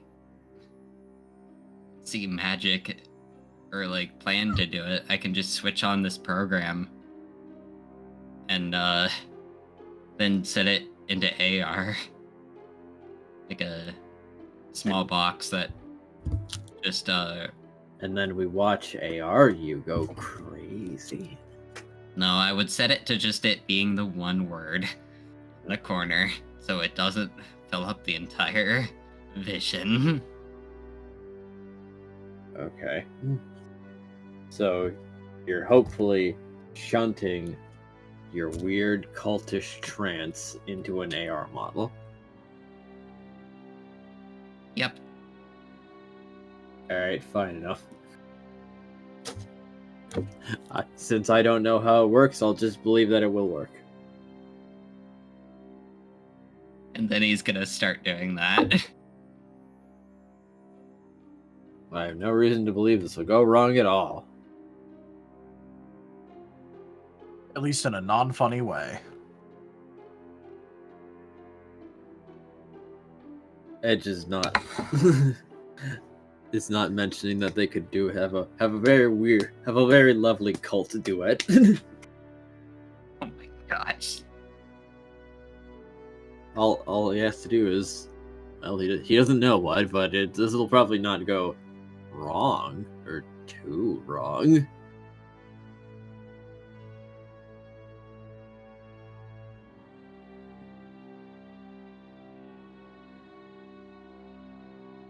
It'll be fine. It's fine. It's fine. I mean, didn't it get weird too when we like first come to think of it? When did I get these implants?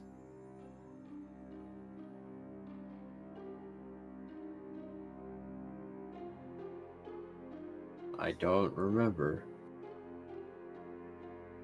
When did I get my implants?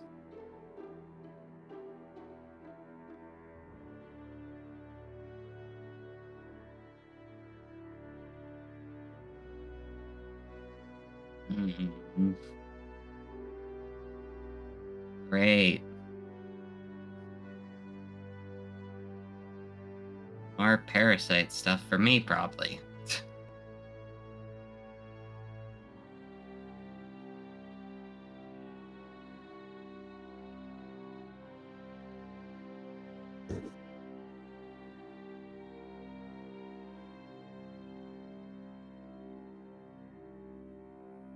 And Pyro's gonna do an insight on Edge to see if he's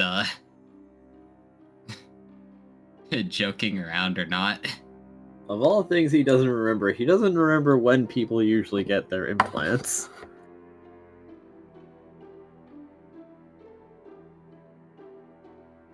Like, did we just, like, follow the trend? Did everyone have implants?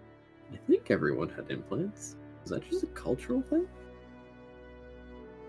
Like, So is When did this like we- the equivalent of trying to ask someone, hey, when did we start using this haircut? Pretty much. Like, or rather, so when did we start using cell phones again?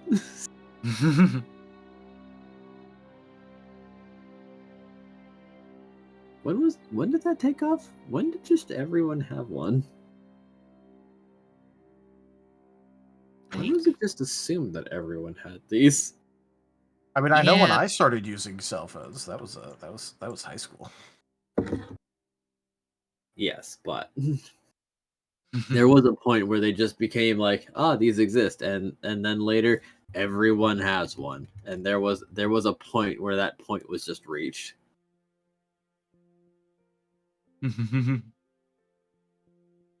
Well, the thing is, the implants I have are very specialized.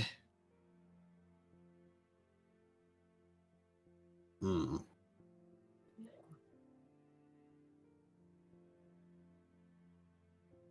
I know we basically kind of centered it, or it was my implants were kind of what helped Apollo kind of be a thing.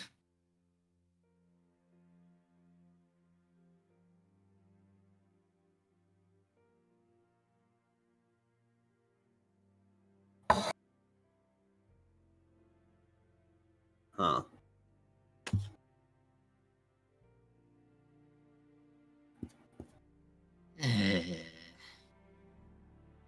So, like, but did you have implants before that? Did you get your implants upgraded? Do you remember? If you just, like, always had them? Did people I just don't always think have I always had them. I think it's still a Of all little the things they didn't hazy. bother keeping track of, it's this. Was our society weird? No, I think it's in the middle period that the Void Parasite I think still has. Because Shouldn't have one right of those, now though. the Void in my memories is between just starting to live with Alex's parents and the Apollo project. We've had them for like years. Like, at least That's the current Void of my memories. Hmm. So somewhere in between there.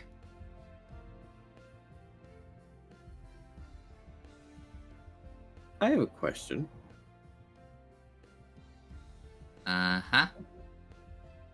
How long has Bean been in this world?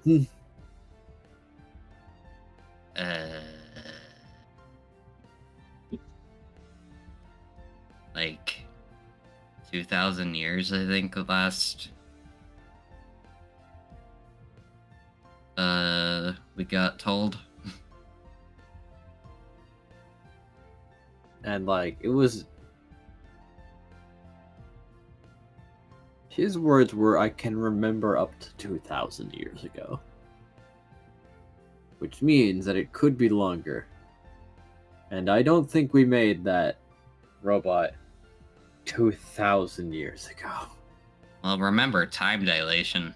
We weren't accounting for that back then. It was only the portal itself that was accounting for that.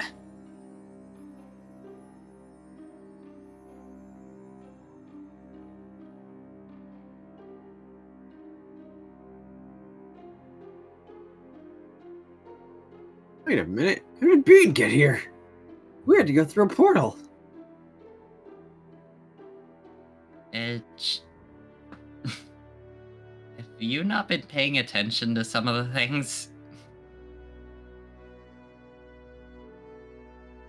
Oh, I don't know. Maybe being literally doom levels of jibbed has actually skewed with some parts of my memory.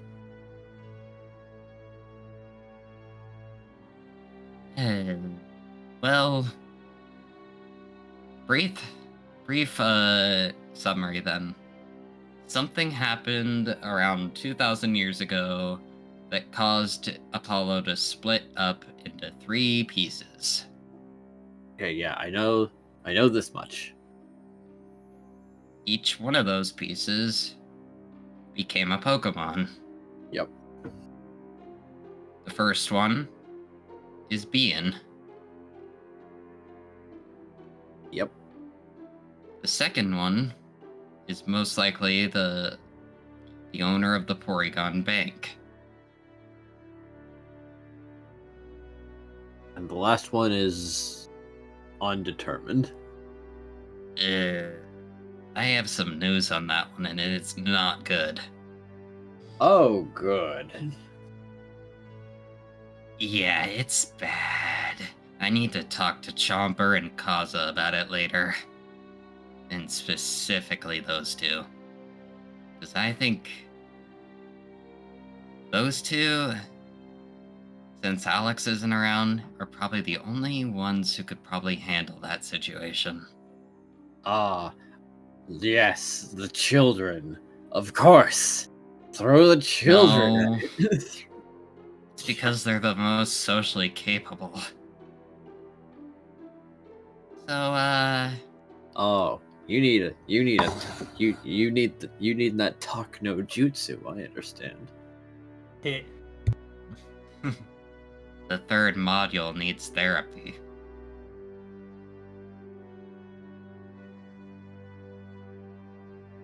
Couldn't we get Chia instead?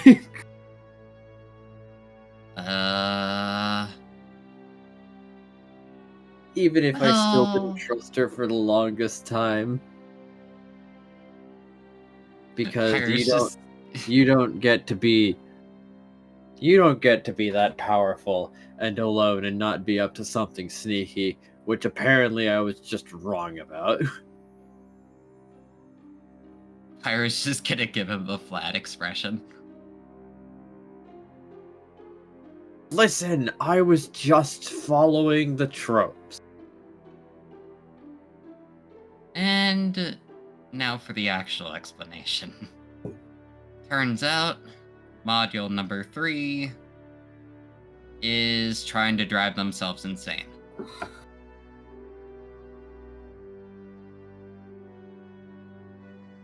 Because they are the self-repair module.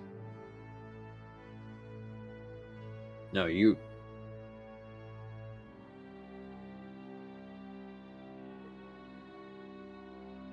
Hold on, give me a moment. I need a moment to process that bullshit you just told me. I'm sorry in advance, but it was the other Vane who told me this information. The height of insanity is trying to do something the same. Trying to do one thing over and over, expecting different results. But if you're trying to go insane, then isn't it impossible to actually achieve? Because then you...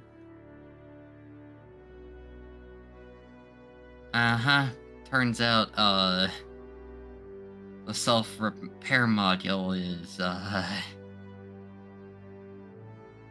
going to be kind of a problem if,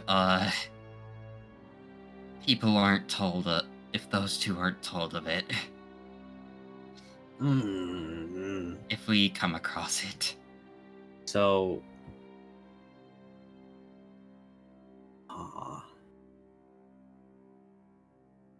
Like, huh. In some ways, I'm impressed, actually. And that's not a good thing, probably, but I just am. I can understand why the self-repair module went insane, though. It's not great. Oh, what is that? Imagine not being able to be, like, hurt at all and living for that long. What about the other pieces, then? Like, I think it's more so the self-repair module's constantly healing. The other two show signs of aging. The self-repair module does not. oh, so they show us signs of potential end, so they're not, like, freaking out about it. Uh-huh. Plus, Bean is basically a ghost, so that helps him in that regard. Okay, The Porygon bank owner, is just eccentric, it sounds like. Okay, he's nutty, And he but has not, a like, evil nutty. goal, so Yeah. The goal is money. I yeah. assume. Maybe. Apparently, they're also the ones who created a orb that the dungeon actually accepted and something like that. Oh, red.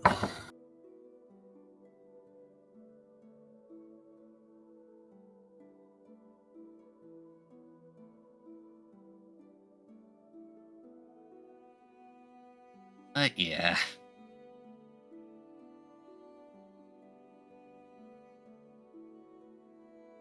Well, probably should test to see if the filter is working. I love pivoting to better topics. It's kind of what I do, given the nature of my implants. You should train more. Yeah.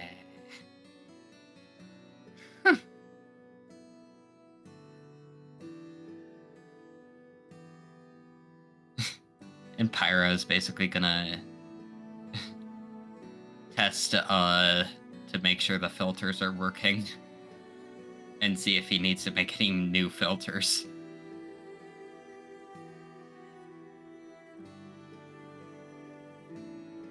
Do you trance again?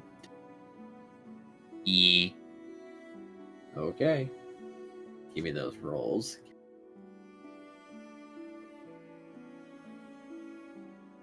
Any bonuses from the filters? I'll give you an additional 2 dice.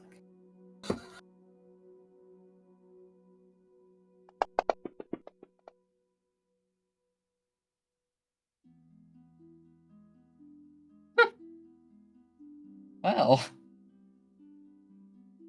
Uh...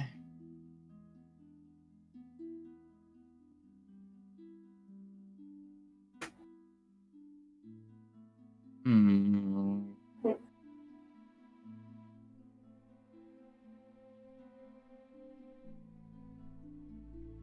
Can always vigor, can always soul.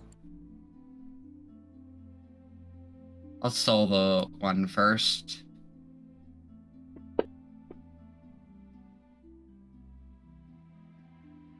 And now it's asking me to vigor.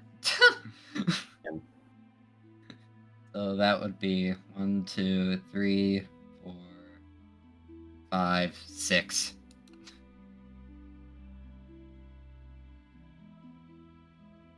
Fair enough. Today's result is different.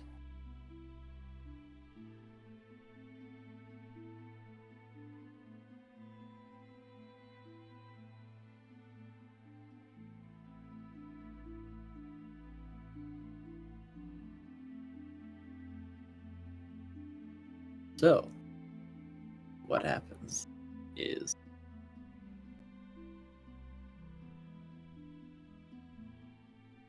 You're put in the same place, but you are not being quaked by vibrations. But now there isn't a ground, so to say. There is. You are standing on text. Very small text, actually, that seems to, like, comprise what the ground once was.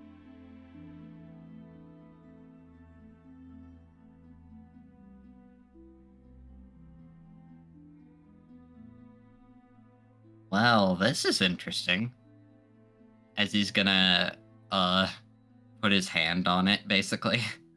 Trying to, and basically feeling the ground and then trying to read some of the text.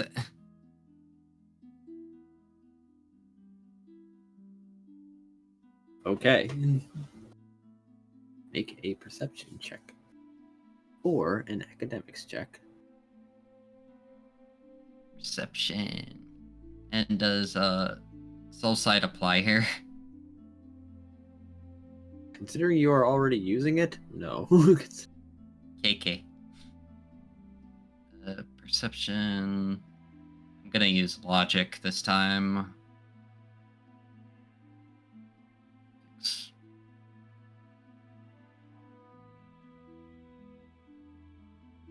And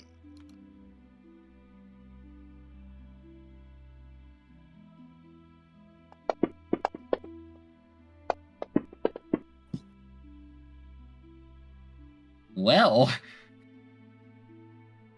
okay. Just roll 8. good, 5-head. Good.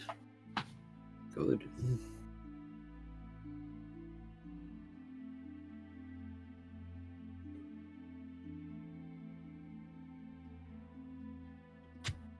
The reason this is so hard to read is actually because there's two layers of text there's two lines of text basically layered on top of each other, one slightly larger and one slightly smaller.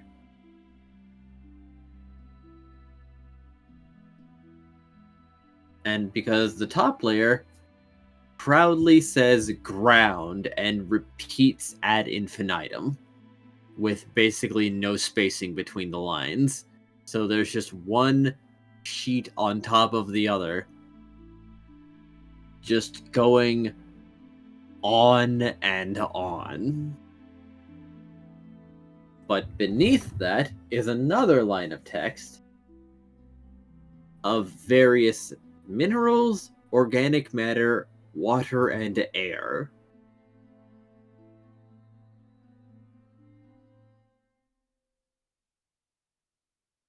As one is identifying ground magic present, the other is giving you the composition of the ground. However, it is not distinguishing because every step, every section has slightly different compositions. And there is so goddamn much. And it is not giving your implants a break. Okay. Probably why you literally lost the ability to perceive anything else. Other than ground.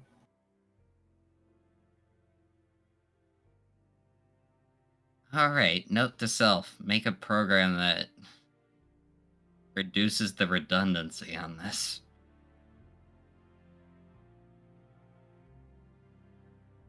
Probably why I said ground so many times. I was subconsciously reading this. Hey Edge, you still there?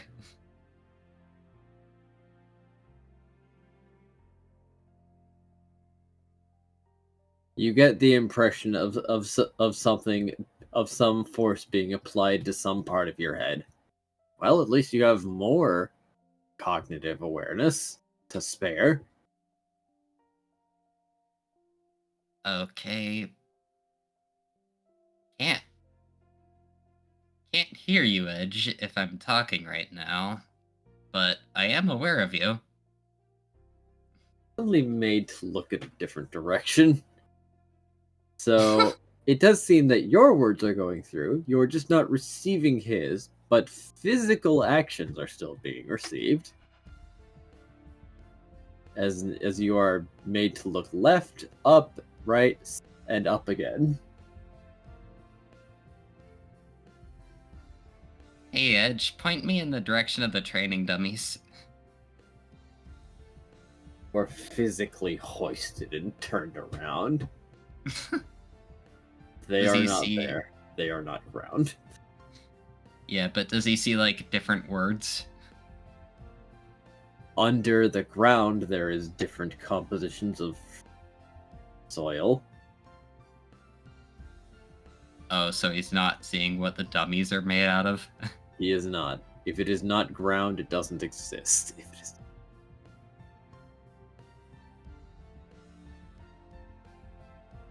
Hmm.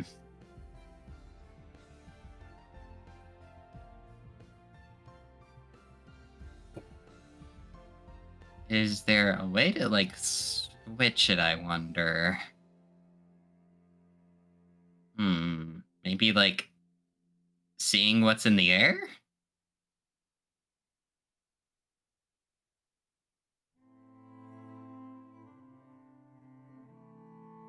You feel something wrap around your torso as you are slowly hoisted and held aloft.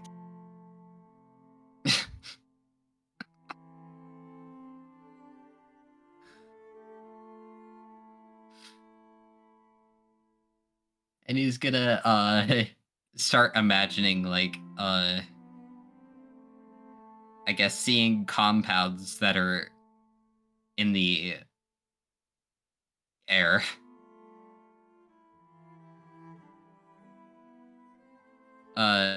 While thinking about reducing redundancy, if that helps.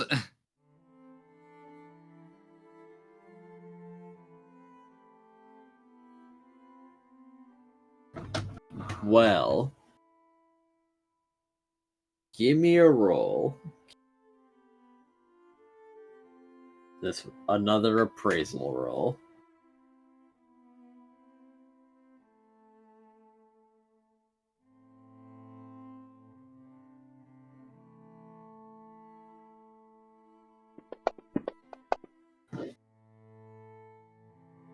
Three. All right.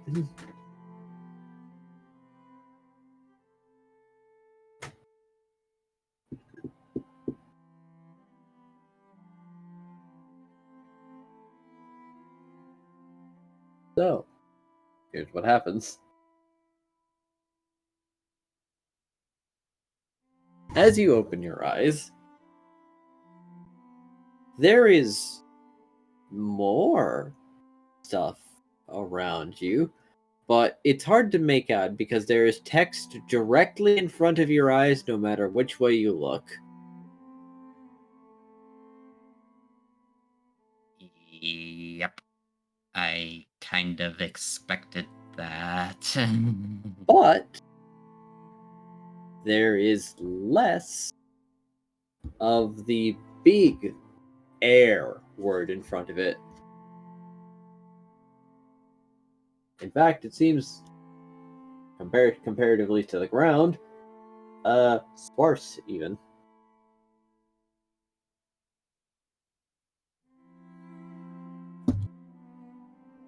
Huh. I wonder if that actually changed something. But when it comes up to what air is compromised of, that is everywhere and it is difficult to see past. But you can make out walls again, so that's good.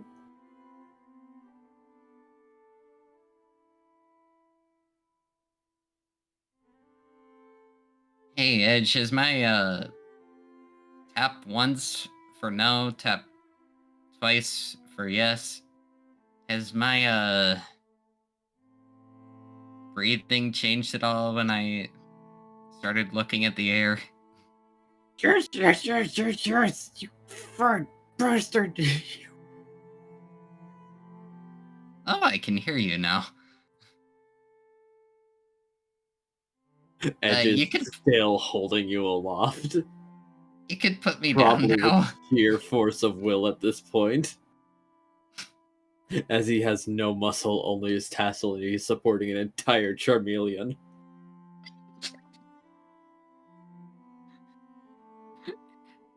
She could put me down now. He drops you. Heck. Hey. Thanks. My tassel.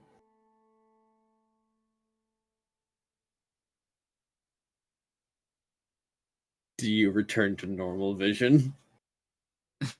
Probably after that to try and recollect myself. Edge is planted about 2 feet into the flooring, and he looks limp. If that is even possible. What the heck? I needed to brace myself.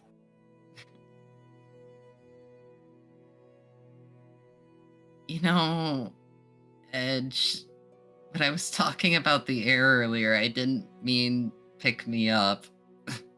Oh, we're supposed to disconnect you from the ground otherwise.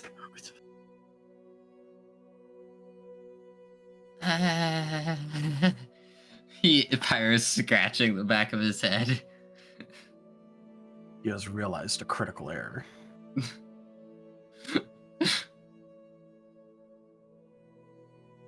You know what? I think I'm going to create some more redundancy programs after I pull you out of the ground. Let me pass. I am ready, God. Let my soul rest.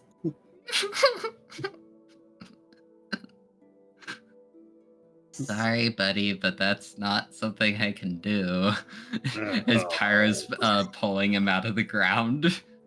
God, he's stuck like the Excalibur. Oh no. I will repeat, he was supporting your entire weight for minutes. Oh no.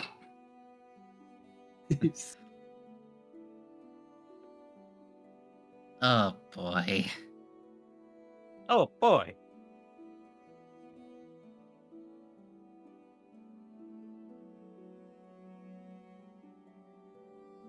If I only knew how to do any stretches as a being without muscles. I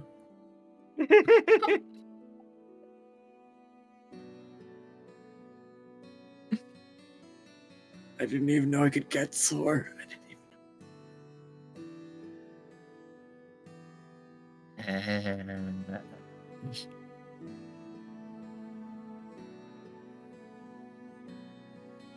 You know what? I have an idea. Pyro's gonna hold Edge's hilt.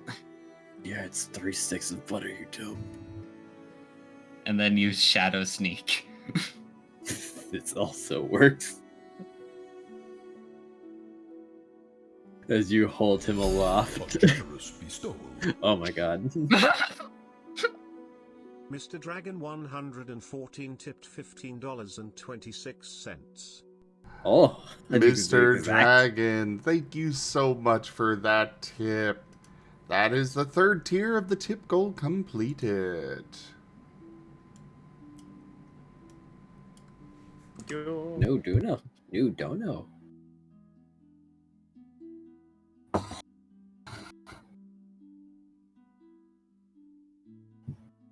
You know, Edge, I think I'm going to... I think we're gonna go back to the room until Squirrel gets back. And I'm gonna be creating some redundancy programs based on what I've learned with this. Okay.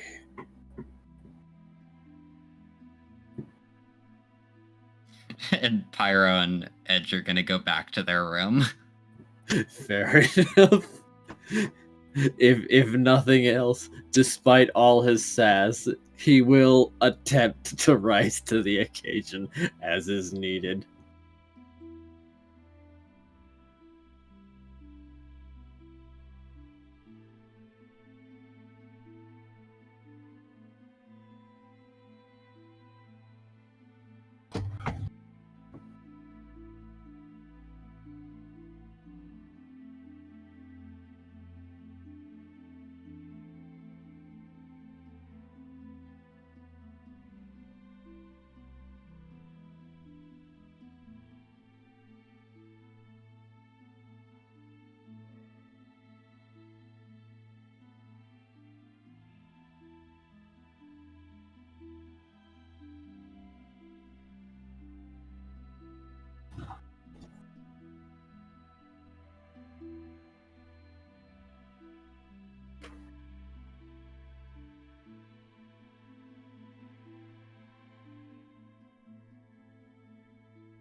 So yeah, what's up next?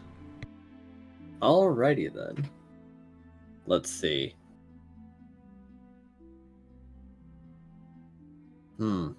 Edge, Paz, and Squirrel are probably going to be doing a lot of dungeon running. 2 of them to train and 1 of them to gather a very, very large supply of resources. Mm-hmm. Thankfully, you should be able to collect enough bars eventually.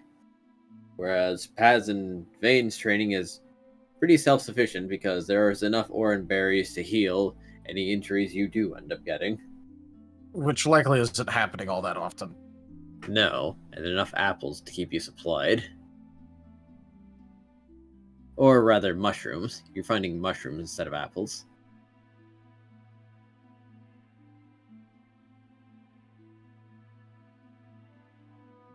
Which more often than not are technically lesser, actually, as a basic mushroom will only fill 25 belly. But they're plentiful enough. Yeah, but at normal, like, belly drop rates, it's like, what, like 5 per floor or something? 10 per floor? Yeah, just about. So, like, you know, so long as they find it every, like, 3 or so floors, 1 for each of them, they're, like, self-sufficient, so, like, probably not a problem. Yeah, no, you're fine. Everything's fine.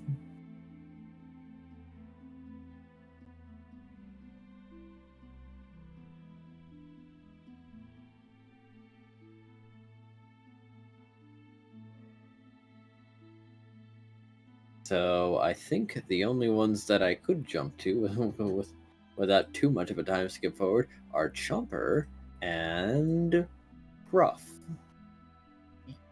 But will Scruff make themselves known inside of Sigmund's house?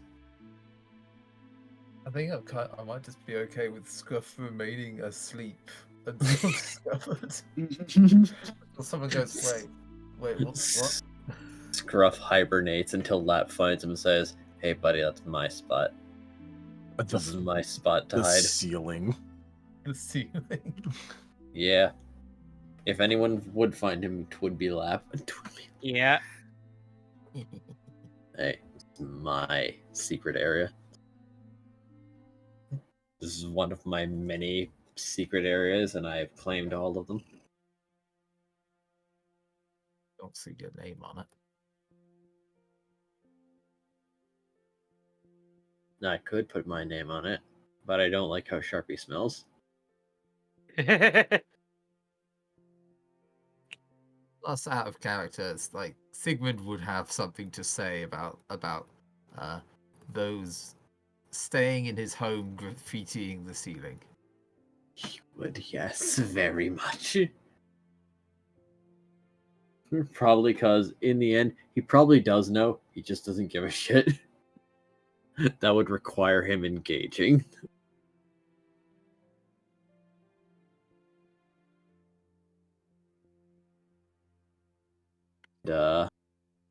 He ain't about that. How dare you make Sigmund engage?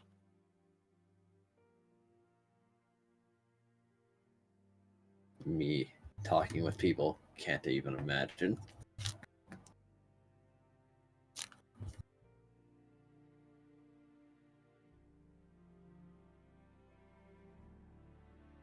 Sounds fake.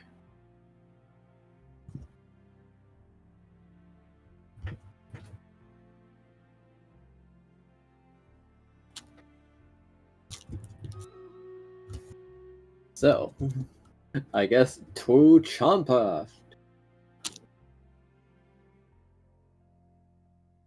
And I believe you were looking for Rallis. Yes, he is. Indeed. How's it looking? Team Arleon is not difficult to find. Mostly because they usually end up sticking together, and Farion is still enormous. So all you have to do is ask around for the giant dog, and people generally know what you're talking about. Plus, he's orange. The camouflage is not there. Shoot. You say their how do you say their name one more time? I know Farion. Farion. No, not Farion, but the one who's teleporting. Rallis. Rallis. Okay. All right. Well, Chomper's going around look for giant, big orange doggo. Kind of easy to spot. Most likely just got pointed into the right direction. Yep. Unsurprisingly above ground. Hey, Farion. Hey, Hey, how you been? I'm good. You're not here for me, are you? No, no, we should hang out sometime. I'm trying to get stronger, so I was looking for Rallis to help me with something. Maybe when you stop smelling like a potential panic attack. That is hard. There's so many things to panic about. But, yeah, I'm trying to get better about that. Question. While I have you here, how do you get stronger? I eat lots of food. And he almost looks proud of his response. Chomper is proud of your response. Really? That? Huh. We should talk more. A lot more. Huh. Maybe with food. Lilac pokes their head out. He's very insulated, yeah. But no, he's just always been big.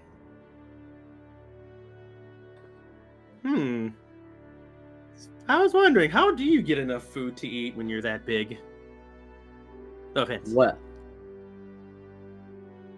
dungeon food is a bit special, but I just like eating, so I just end up eating a lot, and then I eat more at the guild halls. And whenever we're at a farming town, I have myself a little treat. He has 5 plates, a little treat. This is speaking Chomper's language. Okay, well, maybe when I get back from training, we can go get something we could get a little treat. Several little treats. Yeah. But yes, I need to see them, please. I have to ask them a question. Over who are you looking for?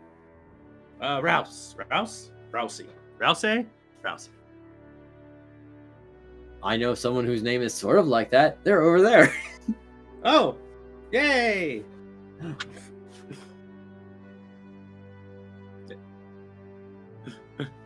I guess Chomper approaches. He's around and seems to be fiddling with something. Hey, how's it? Oh, you busy? What are you messing with there? He'll open his palm to show a flat black stone. Huh. This is a heat rock. Technically not actually special, but it retains warmth for a while. Good for some things. You're not wishing with that thing, are you? What? Oh, sorry. I have a thing that from my culture that you wish on a stone, and oh man, that was a thing. No, but yes, you usually like put these on someone's back to let heat dissipate into their body. really, that's neat. It's good for loosening muscles, Like after like a lot of fighting or something. or just. I have a massage parlor, so I usually get a lot of people who are sore with cramps, or some that need a different service called chiropractic, where I set their bones back in the right place. Chiropractic. I know what a There's massage a lot is. of cracking.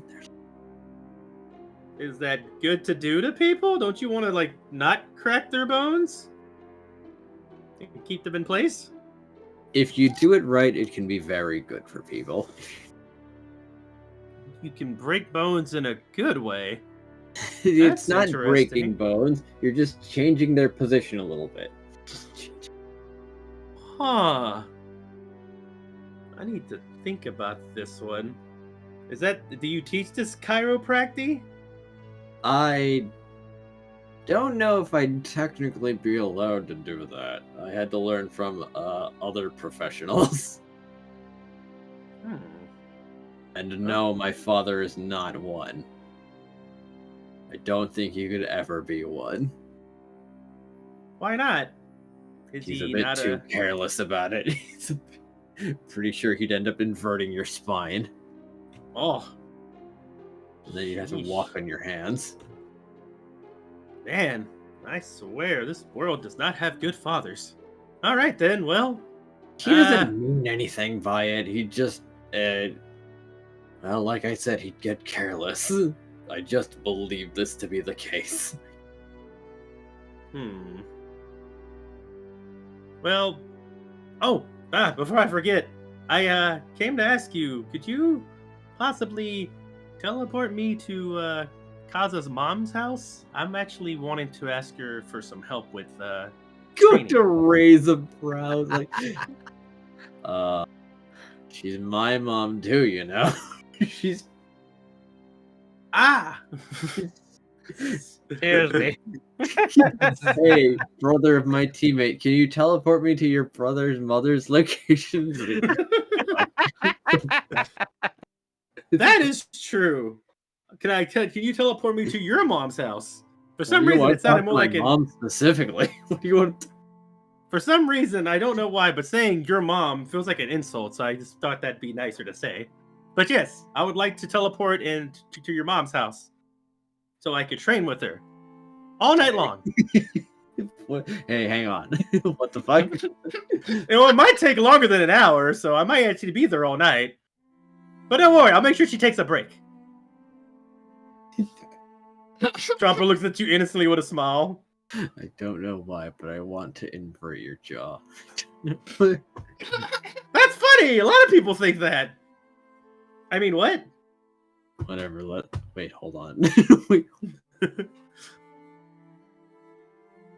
There's a few ways that could be interpreted. So, yeah, I'm wanting to try to learn how to meditate better, and well, I've heard she's a really good person to go to because psychic type. She's probably more trained than Kaza, and probably should let Kaza rest and everything anyway. And She knows how to have she a is, good but like I said- time. yes. Sure, I guess.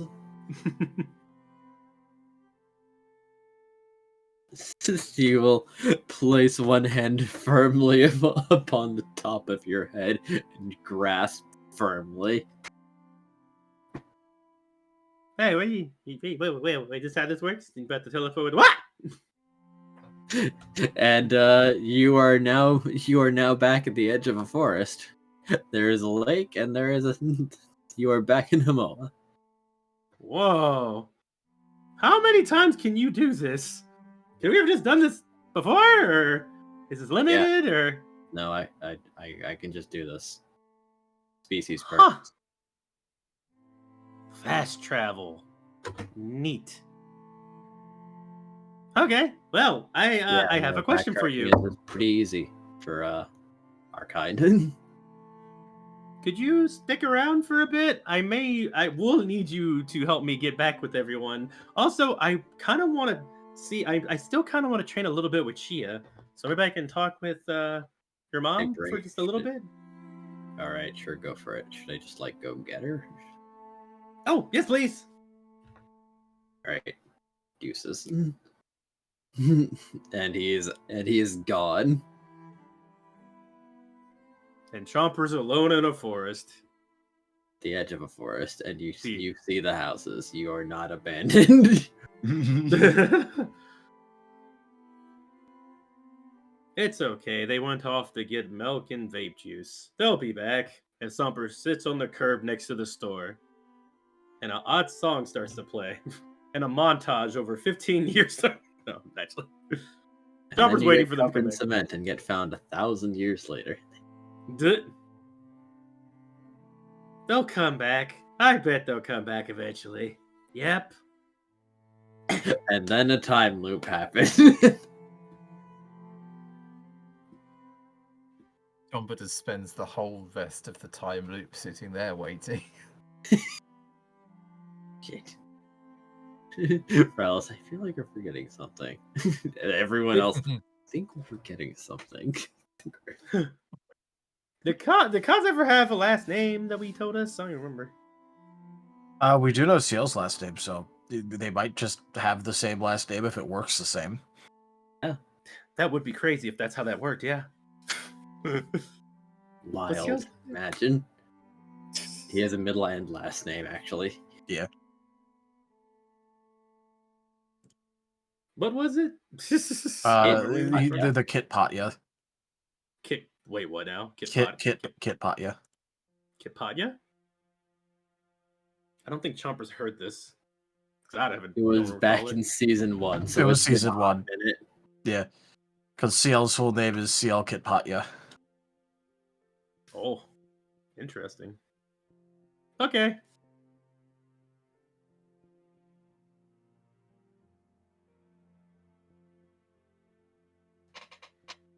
Oh, Chomper will be waiting for them to show back up, I suppose. They're kind of observing. It takes about 8 minutes before he comes back. But he does have Shia.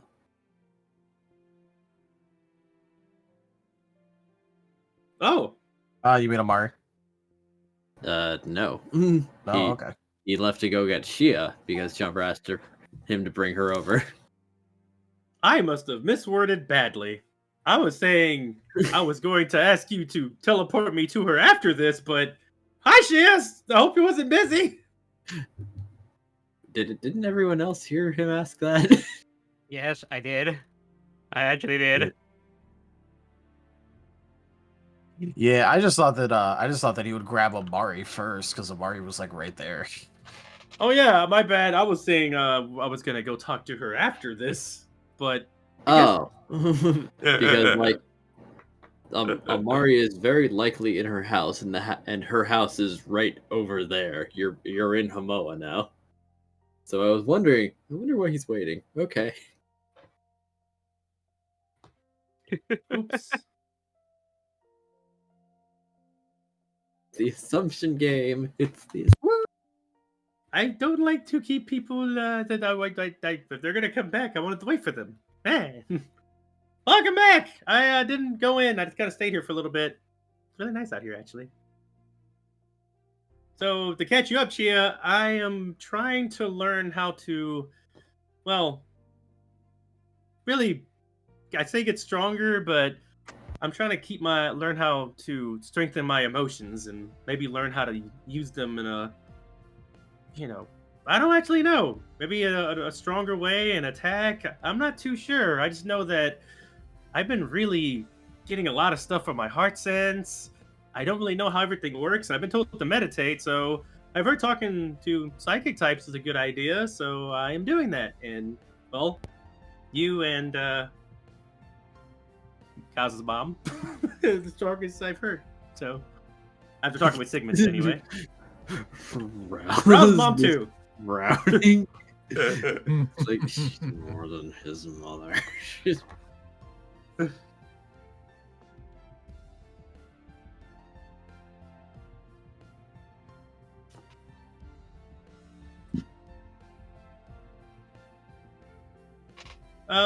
Ral, how would your mom like to be addressed? Chomper. Usually just by Amari is fine. Amari? Okay. I swear I heard Paz's voice. It's like he's with us right now. Yeah, I was just about to say, you literally know her name, Chomper. Call her by her name. What the heck are you doing? You ate dinner together in like episode 1 or 2. It goes episode 1.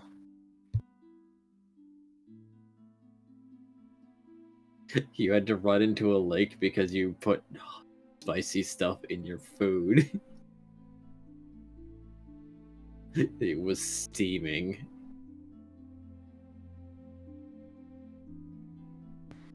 All right, well, Chomper is going to go into the house, I suppose, to see Amari. Shia follows. Rallis does not.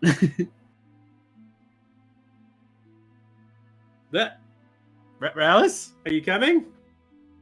Oh, you said this will take a while. I'll be back later. Whenever you're done. I'll just assume. See you tomorrow. Okay. Hopefully I can call you later somehow, I suppose. I don't want to be left here. Wait, Yeah, Shia, do you know how to teleport? Bye. Ah! But then he doesn't actually leave. Scared you, didn't I?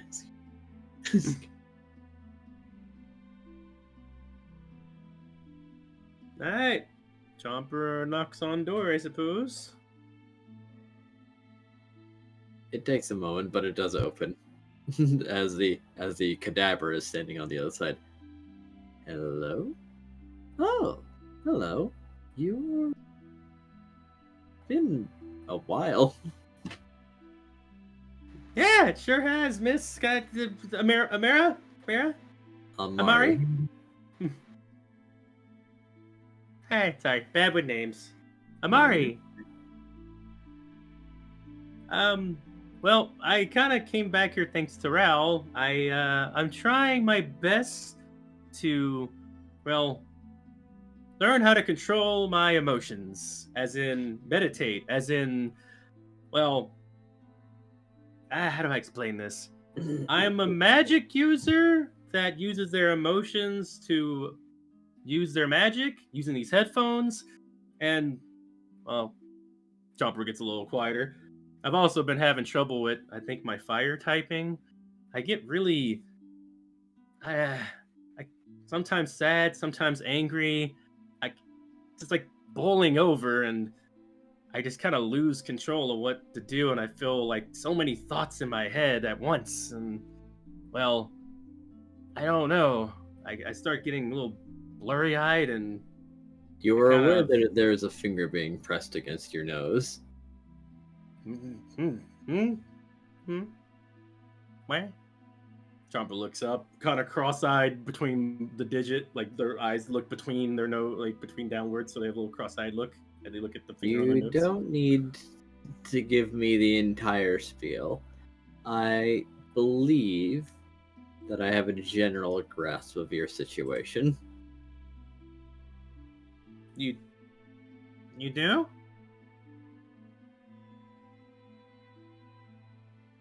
You might not remember.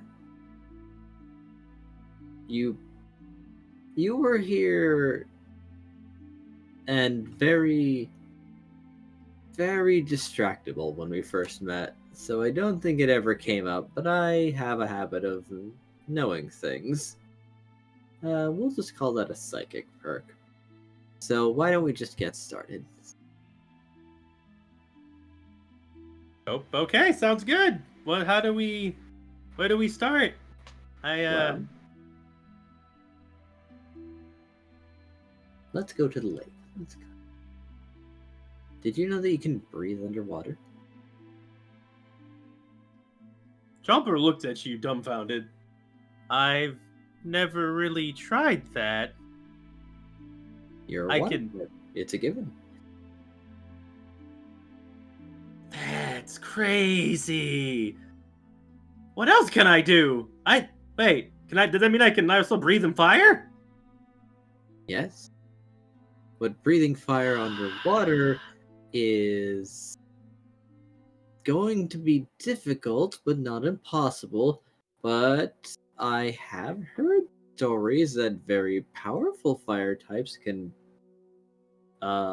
survive in lava. That's so cool. I didn't know I could do that. We never been around like lava or anything like that. I've been around water, but never Like really I thought said, about. very powerful fire types.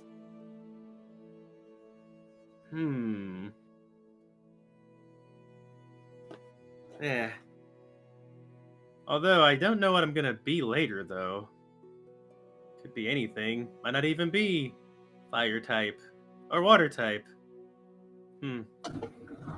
And Chopper seems a bit kind of distracted, like immensely right now. Well, you're more impressive than you realized that you are, then.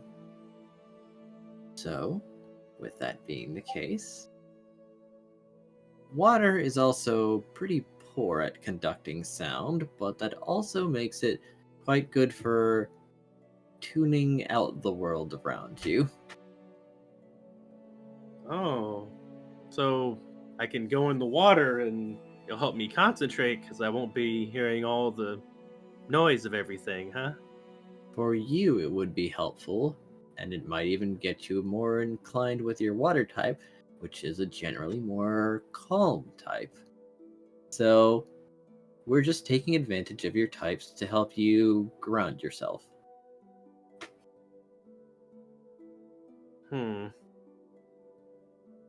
Okay, let's try it, I guess. So go to the lake, huh? Mm-hmm.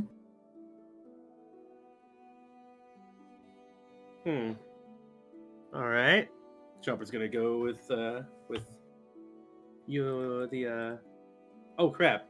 They're not an Alakazam, right? Or anything. They're a Kadabra. Kadabra. Okay, let's say. Yeah, they haven't been traded away from anyone yet, you know. They gotta get divorced and then, you know, go into the new marriage, and that's when they become an Alakazam. That is a wild lore that it seems actually legit. Not gonna lie.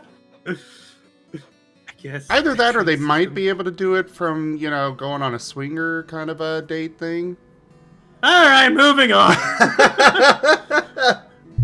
Chopper follows to the lake. And yeah, he's looking at the water. So you just jump on in and breathe, huh? Yep.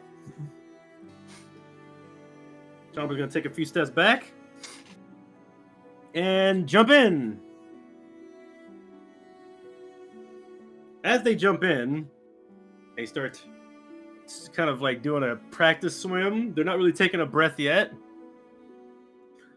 And they finally take a bit of a breath. And to their surprise, they're actually not drowning. It is actually feeling a little bit like almost just a natural feeling of breathing in. There's almost like I wouldn't say gills or anything like that, but it just kind of comes naturally. It's something he never thought about doing, so it never really happened until he was told just to do it. But much like breathing in some rough air, it still doesn't feel completely right. Like he's having a hard time just kind of getting full breaths in. But he is able to breathe underwater. But something else is happening now. That kind of watery quietness. Chomper's looking around. Is there anything down there? Or is anyone coming? What? No, actually. For the time being, these waters seem fairly empty. If the ground is a bit slanted, you can go deeper.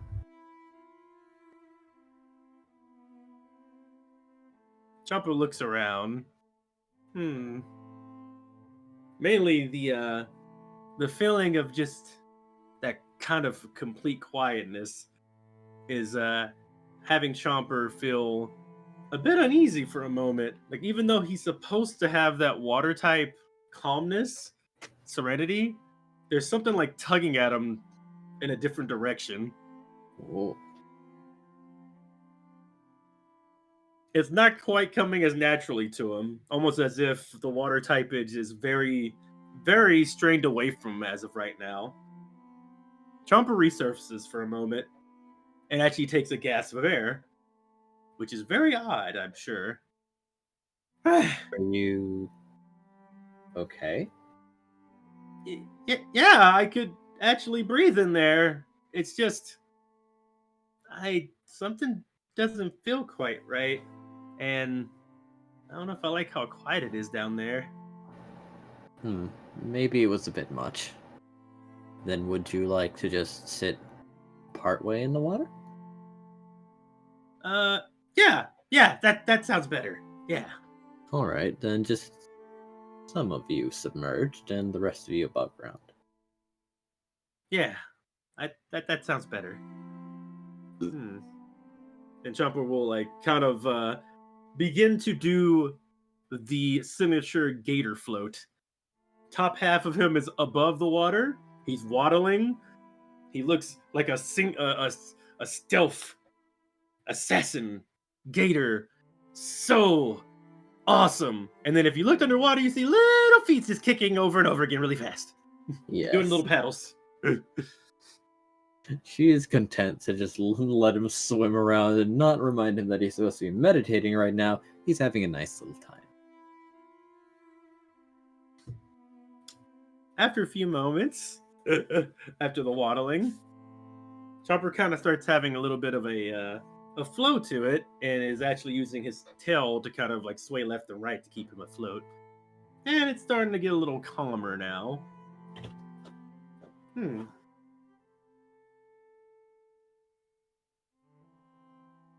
So this is how it feels like to swim like a water type. Kind of nice, I guess. So, Amory. Chomper waddles up over to Amory. Yes. Chomper looks over. I want to say before he dipped in there, he might have put his headphones to the side, even if they're waterproof or not. Yeah. Do you know anything about magic items or using magic per se as a psychic type?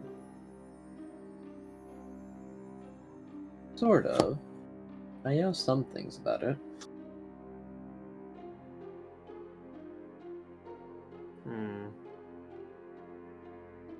I don't really know how all the magic stuff works. I'm not even sure if I'm really using magic. I'm told that my headphones is my conduit, and as a chosen, I'm able to kind of learn, well, new things, just kind of really focusing on it and thinking about it. I just don't know what I want to be or what I want to do. I know from others, and there's things I've taken from others. If I was to be honest, I really like what I've learned from Nim. I've learned how to use this barrier with my howling, and it kind of reminds me how Kaza can make barriers, but I just wonder if I could do something else with it, you know? Do something else with this magic power stuff while learning from that. I see. It's possible. After all, generally, a magic person or a magic user does have more than one spell. So, I think it's plenty possible. I think what you'd like, rather than what you have right now, is an embodiment of strength, rather? Yeah, something like that would be nice. I've looked into other Pokemon, and I've seen how other Pokemon can sometimes use different ways of powering up, and I've seen, well, the only thing kind of close to what I've seen with my, well, fire hugging, and all the things I've done with feeling people's motions. I've seen Chansey's have some kind of stuff like that, as well as, well, it's not really too many other Pokemon that can hear people's emotions, I guess. Do you know any?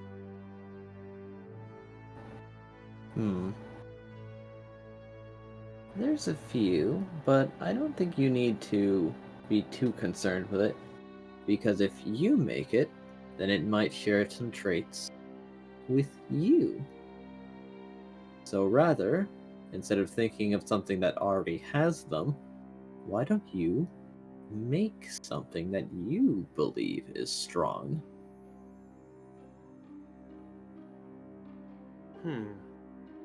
Something that I believe is strong. Or it could also be an idealized version of yourself, or someone that you believe is already where you want to be.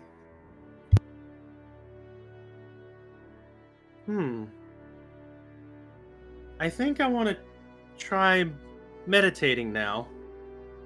Where can we go to do that? Well, partway submerged in the water is fine, or we could go back inside the house and sit somewhere quiet and comfortable.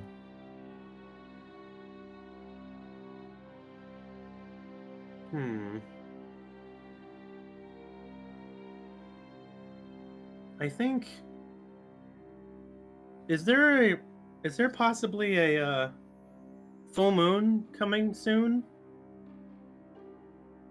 I think I do my meditating better at night.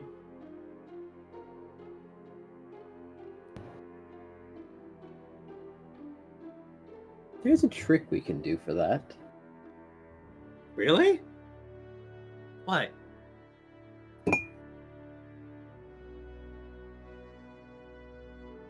Well, it's not really nighttime, but it could maybe simulate it. As she is going to take Chomper back inside the house and put a cardboard box over him. And then take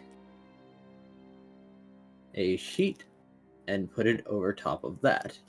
But then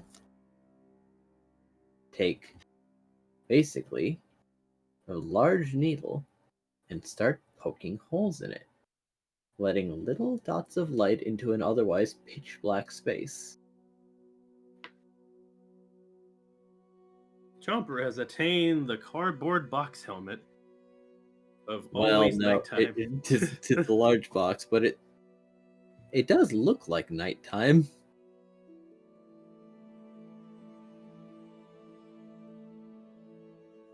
Huh. I mean, it does feel really... It's now dark now. I guess I couldn't tell it was night or day if I'm under here. Not that much light either. But just enough. And then he All right. falls asleep. You put the blanket over the cage. Oh. That actually would work. That's the tactic. Well, that's how Omari thinks of simulating night for a child. If it is the middle of the day, but they want to see the stars, air quotes.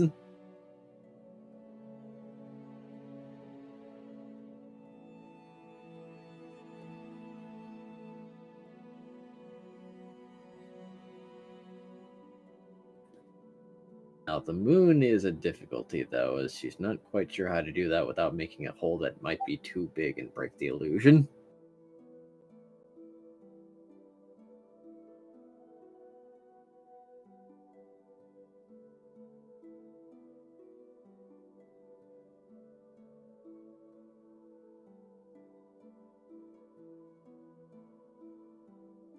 Oh. She is going to get a white sticker and make a hole and put the white sticker over that so that there is a white sphere that is sort of blurry, but you can't see through it.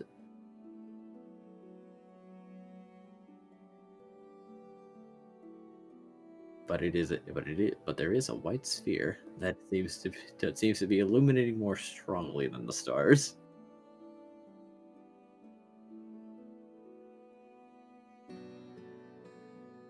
Spherical.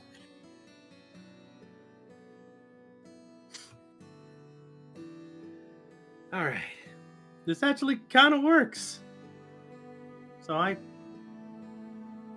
just to start, I just sit and calmly think about what I'd want, right? From just myself, is what I'd want to make, who I want to be. Yeah, just have a quiet moment to yourself. In essence, that is the essence of meditation. Okay. I just have to calm and think of what kind of power I'd want and who I'd want to be, what I'd want to do. Got you.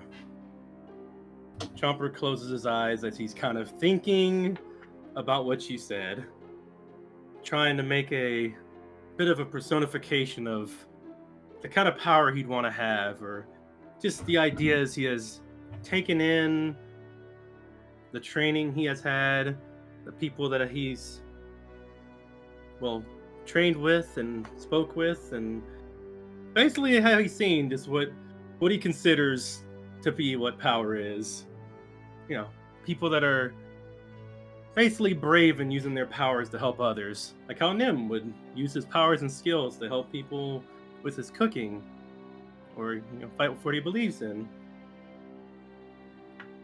as well as all his trainers as well.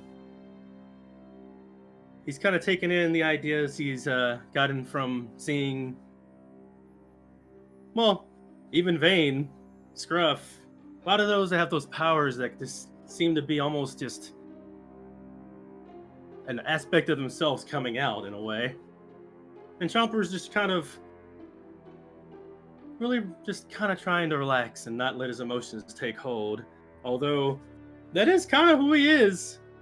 He thinks about it for a moment that he is just a very emotional person. If only he could use that to help. But no. He doesn't want to get into that kind of mindset. He's worried and worried and worried. So Chompers pushes that away and focuses on those moments when he's learning how to do an attack, learning how to do a technique from Samantha, learning how to howl with Nim. And he kind of locks in on one thing that he looks up to, and he keeps him centered in a way. And those words that Nim gave him, that kind of still give him power to this day. For a moment, Chomper actually starts to calm and not move for a bit. And, well, I want to actually say something happens. If I may, Digi. And do stop me if I'm going a little bit too much with it. But I want to say that Chomper actually begins to successfully do his new technique.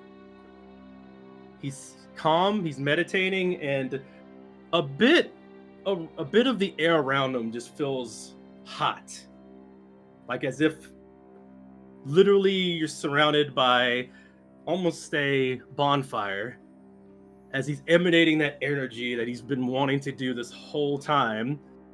Still uncontrolled, and very much he's not completely in control of it, but that personification of who he wants to be, the protector, someone who can actually stop someone from attacking his friends, that embodiment of his own personal self-growth comes out in the form of a spiritual kind of personification, or I guess a pokeification of a lichen rock. A lichen rock begins to appear, white, transparent, basically, what's the word? Ethereal, I want to say. Above Chomper. Very stern, very serious, for only brief some moments before it begins to sniff the air and then make a beeline towards your kitchen. As that lichen rock begins to sniff at your fridge immediately and paw at it. It is not locked in any fashion, but I suppose it would be up to it if it knew how to grab and pull.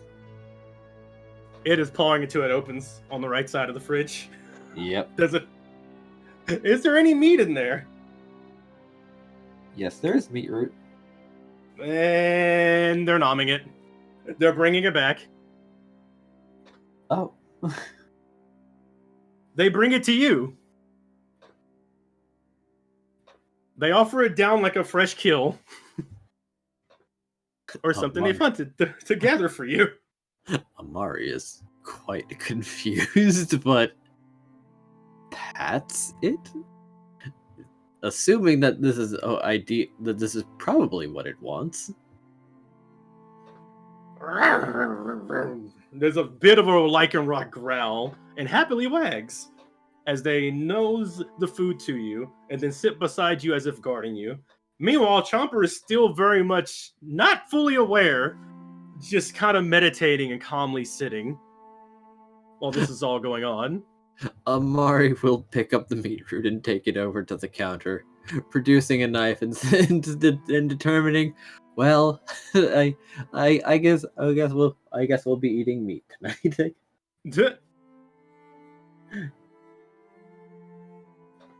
The actual kind of ethereal lichen rock spirit is just kind of looking at you almost expectingly to like test it or give it some kind of task. Well, she will ask it to grab the salt.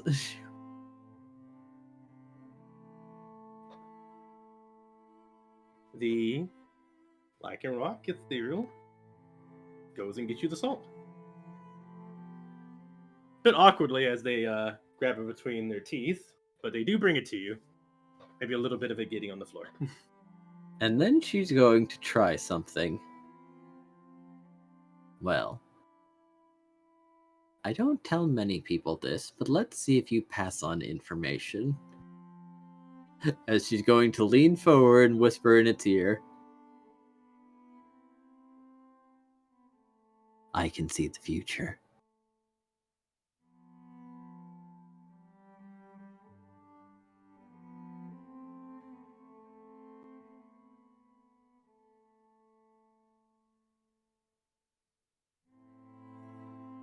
Before resuming her cooking.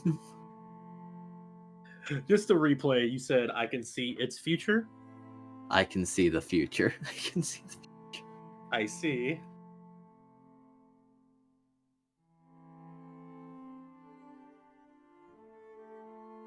Boy, if Chomper heard that one, I think he'd just jump.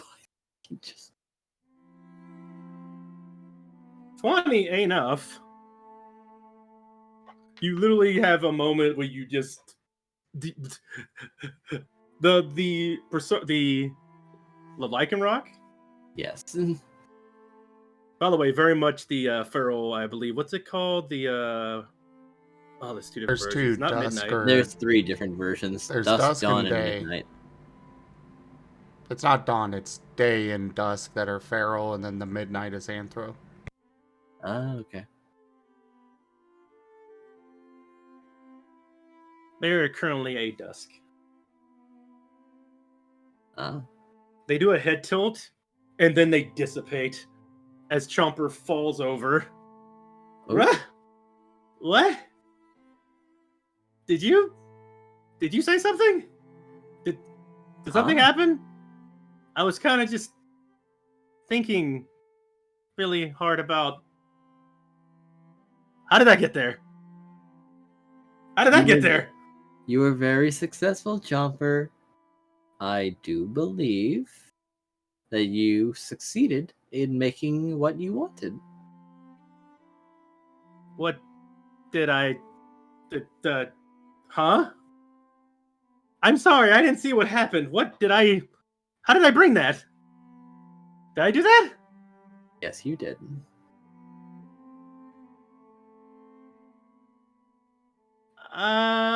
Okay.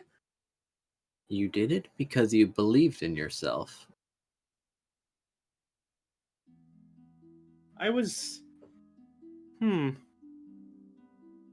I was just kind of thinking of what I want to do and how could I help, and...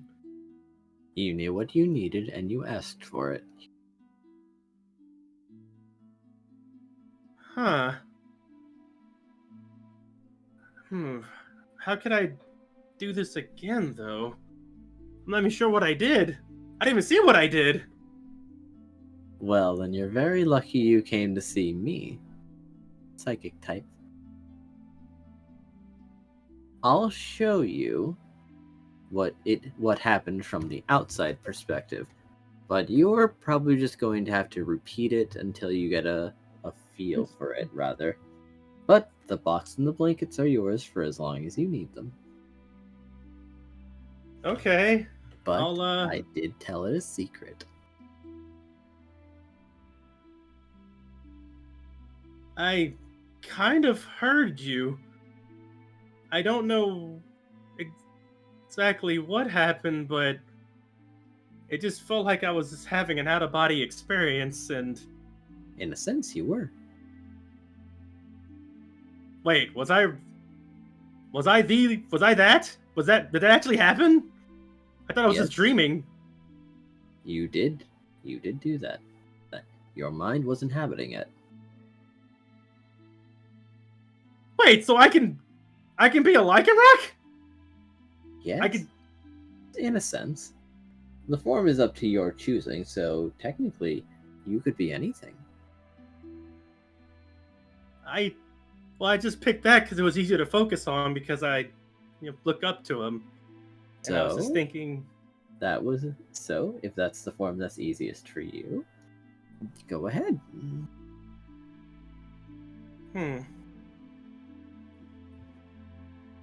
Maybe I'll do that for now. If I was able to actually do something with it, that was... I didn't know I could do that. Okay. Alright. What else we can do? I want to try to do it again. Maybe I can do it right now. I'll try. And Jumper closes his eyes and his like grimace, like his eyebrows are, well, not eyebrows, but his head's kind of furrowing. And funny enough, something's happening, but the image of the Lichen Rock is all sorts of just derpy.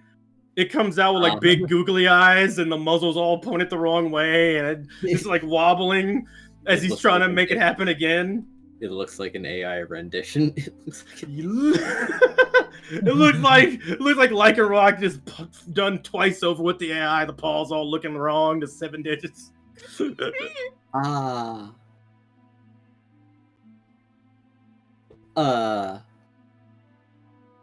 And Mari is is quite thankful as there is a sizzling sound.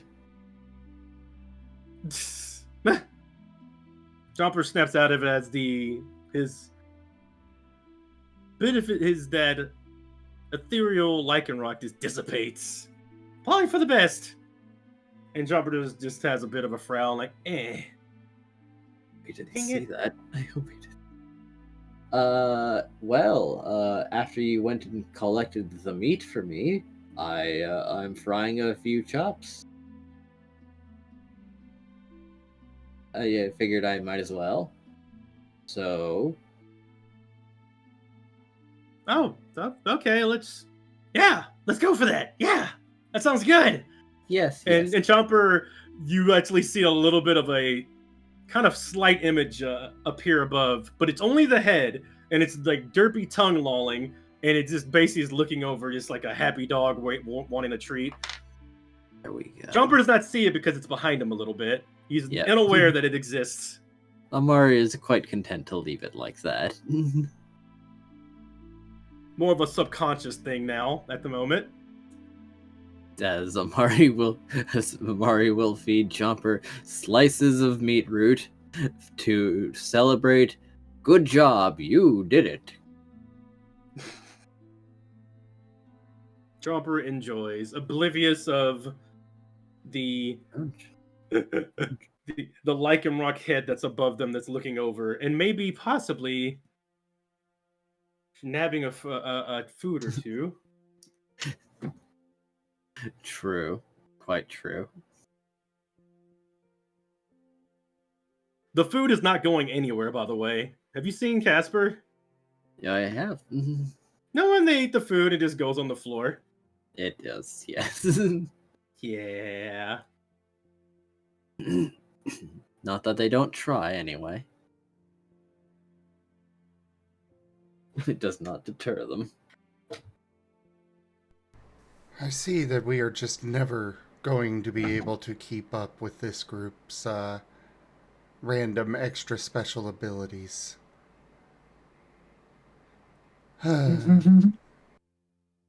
It's a lichen rock Patronus. Don't worry about it. It's a lichen. It's a lichen. Well, I guess I'll add that to the list of stuff to come up with mechanics for. Oh. Don't worry, it's only a stand. It's only I don't even know what you mean by that. That's why I didn't use that term. It's not really a I would say more a persona, I guess. That's why I said a Patronus first. You said a Patronus because I came to you in the chat like this what he's done. Yes.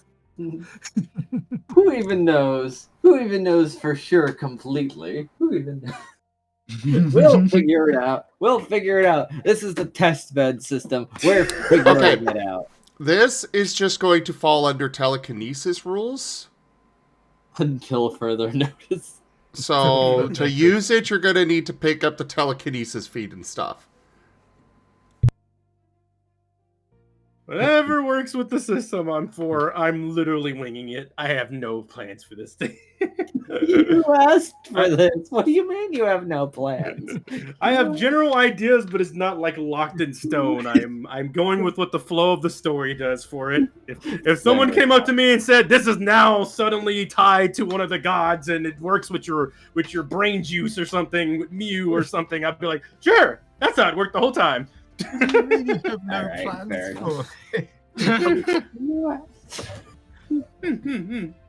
Oh, all right. Celebration meal. Little fire, little confetti pops out of nowhere. To which he's then going to ask, so, what are you going to do about that festival then? Festival? Chomper says between chomps. Yeah, there's going to be one happening Dumb Void. Well, not too long, I suppose. Do they have another eating competition? I don't know if there's an eating competition, but there is going to be a very big prize. Prize. So it's a competition? Yes, actually. Chomper stops eating for a moment. What kind of competition? As well as you can see the Lycan Rock above is very much attentive as well. Well, it's going to be a team competition. Let's see. What was it? She's going to ponder and just like gaze outwards for a moment. I believe people above a certain rank are going to be brought in as assistants, while those under a certain rank are going to be able to participate. Let's see. They should have started work on it by now.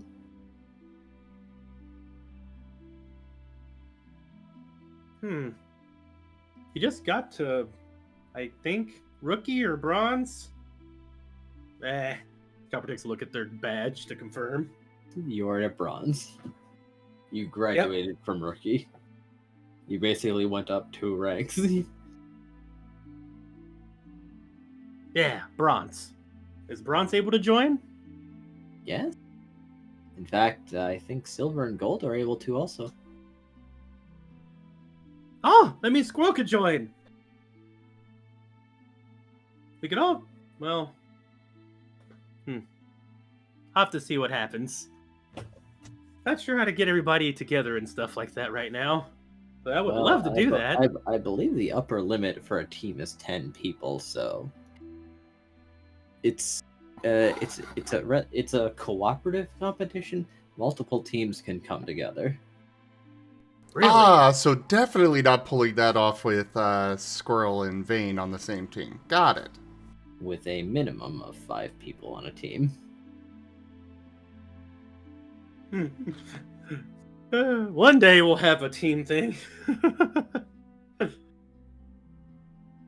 Chopper looks over. Maybe I can figure out some way to have everyone join up to try that. I know I want to try it. What are the prizes? Do you know?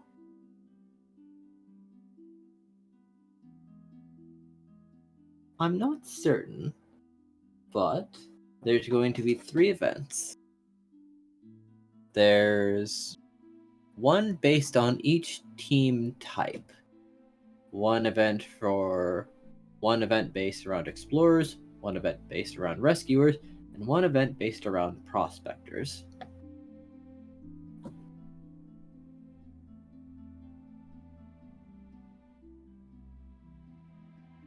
So And I if you get understand above, the.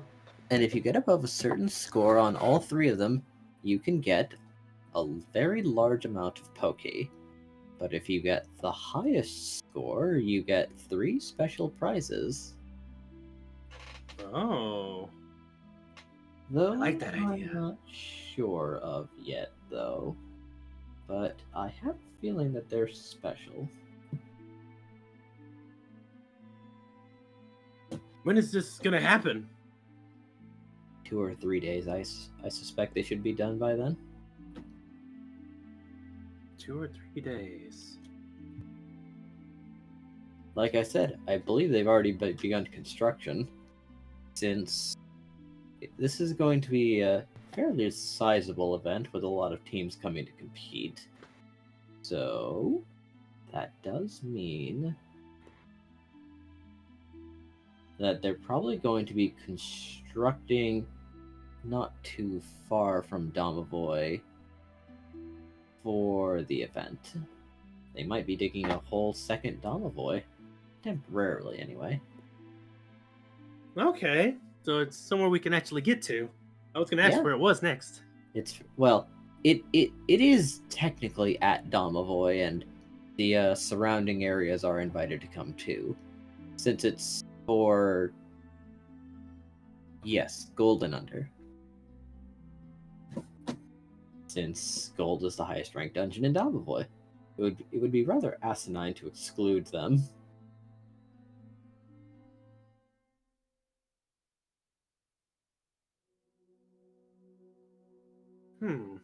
Okay. I guess I should probably start getting ready for that then. That gives me something to kind of focus on. And maybe I could learn how to use, well, I'm not sure what to call this, but maybe I could try using this to help? Or would that be against the rules? No, I think it's allowed. Okay. Gives me a chance to try to focus on something for my training, and I get something fun. I like doing challenges.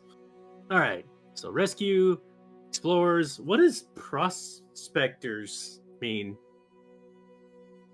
Do you know what... those are the teams that focus on resource gathering. Oh, like how I was gathering different ingredients for my food? Or how Squirrel would gather materials for their blacksmithing? Yes. Those are the teams that focus on those things.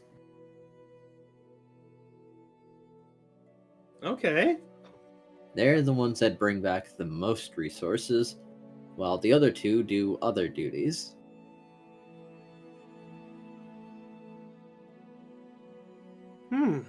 I wonder if we could, like, separate the teams for each of the challenges, or do you have to be in the same team for all of them?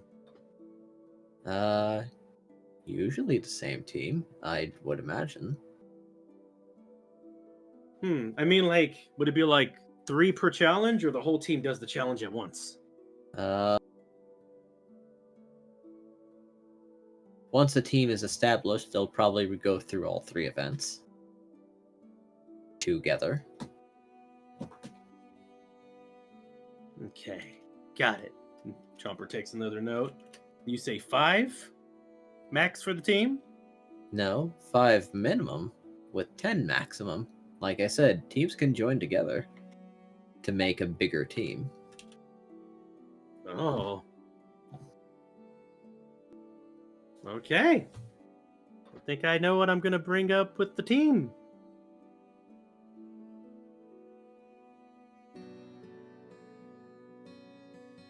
Okay. Good luck. The organizers themselves might be a little tight-lipped at this point, though. It's supposed to be a surprise, but they might announce it soon. Oh, you told me before they even told everyone about it? Thank you. Thank you, Almarie. No problem. Guess I should probably be a little bit quieter about it then, if it's a surprise. I mean, I think you could tell your team. Any preparation will do you just fine. Sounds good. Are you All ready right. to head back then?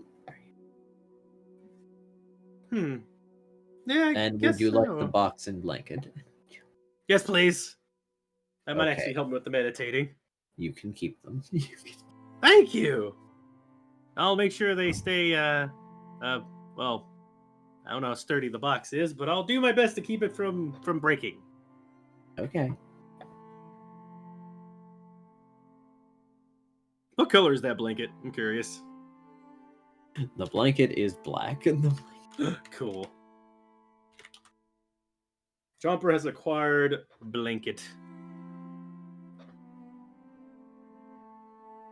Chomper's gonna store that away in their satchels and everything. Probably honestly wrap it around them. How big is the blanket? Well, considering that the box can go over you, it's a sizable box. The blanket itself isn't any... Well...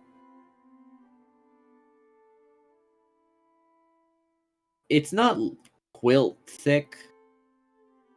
It's about like it could fit around like maybe a twin size bed. Oh snap! Yeah, I guess Tonki's gonna need to drag along till they get back to the guild. Sorry, Chopper. Yeah, Chopper's gonna take that and bring it back. Fine. All right. Well, Chopper thanks Amory and goes back with Chia. Now with I guess a box and a blanket now. Probably perplexing.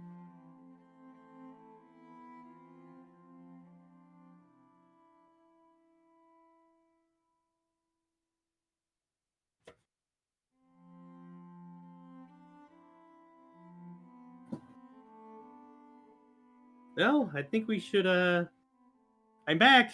I've learned how to do a thing. Rallis comes back with Chomper and his new luggage. And Shia.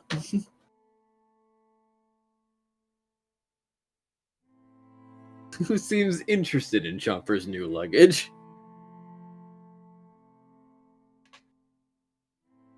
Oh. Hey, Ral. Take it you're done? Yeah. I think I'm ready to get back. I need to put this stuff up. Your mom gave me a gift. This was nice. I think I may have actually learned what I'm trying to learn. She does have a habit of doing that. She does. She let him keep really the blanket nice. from the bed. Yeah, she was really nice after I gave her this piece of meat. She gave me all this stuff. We're going back. I don't want to hear more.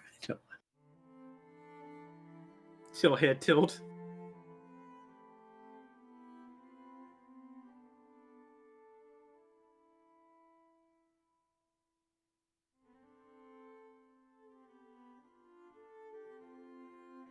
And he will take them back to Domovoy before just picking him up, walking them to the room, and just like setting him down inside, nudging him away from the door, and closing it. Is Shia still there?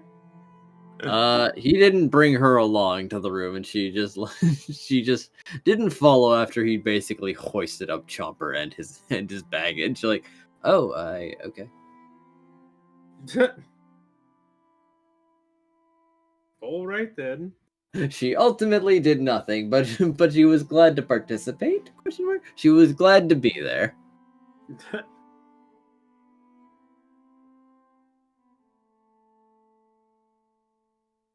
Chomper's going to put his stuff away. Yay.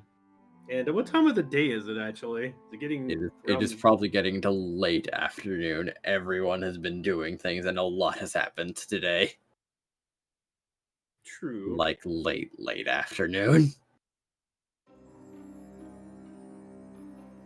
Chomper sets the box down and puts down the blanket over around the box.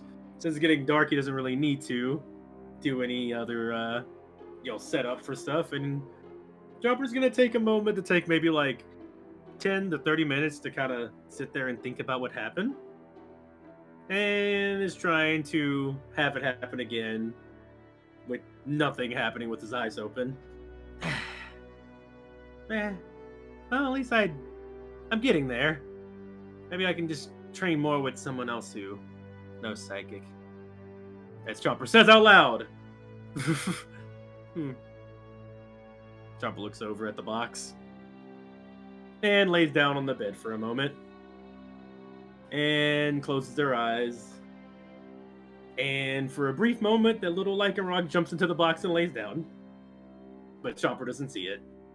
Chomper's still meditating and just thinking. And it's happening without him seeing. Success, but he will never know. The Lycanroc does the thing that doggos do when they walk up, grab the blanket with their teeth, and pull it over them. And that's it for Chomper for now, I'm thinking.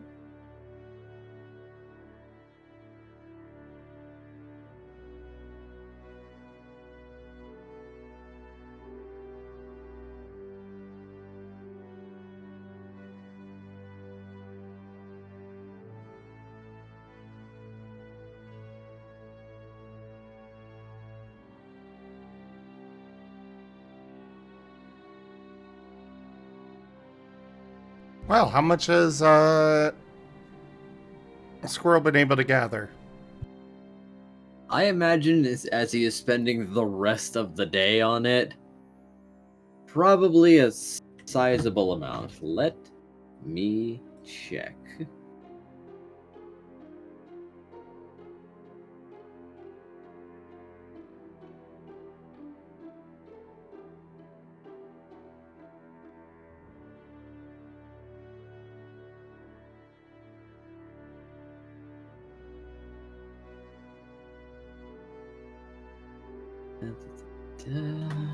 All right.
Oh, not bad.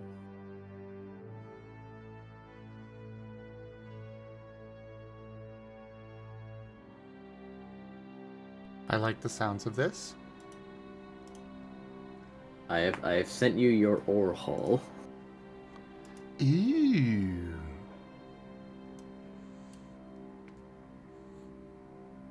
Any pokey with that? Yeah, I imagine you turned everything else into Pokey, so let me just tally that up real quick.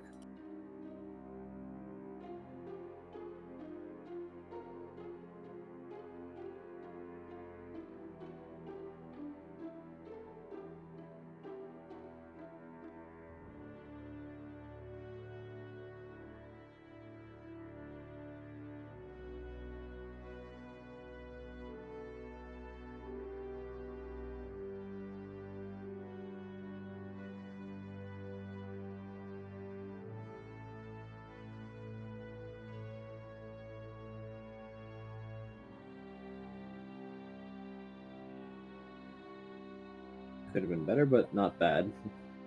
If the ores factored in.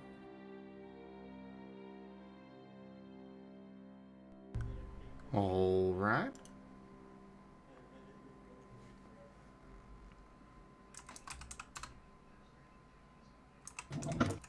Very nice.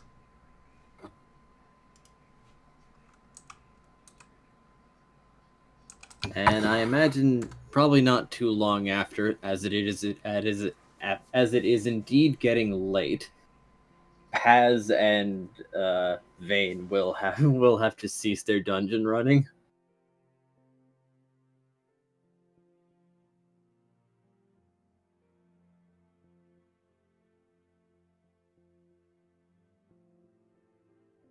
You there, Hal?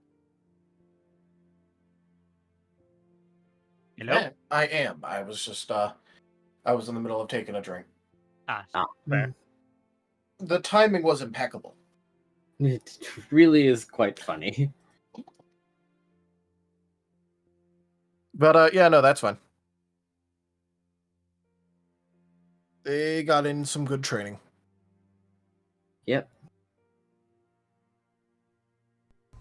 So, how many ingots worth would the hammer require? Would you say, Enja? Considering it is a heavy weapon. You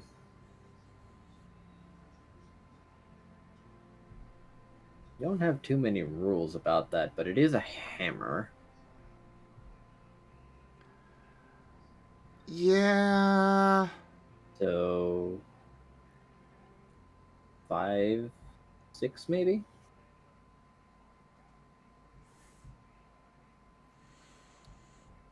I think what he's going to do is make the base out of bronze. Because basically one batch of bronze mixture, would be about 4 ingots. Yep. And then make the caps, like both ends of it, out of iron. That works.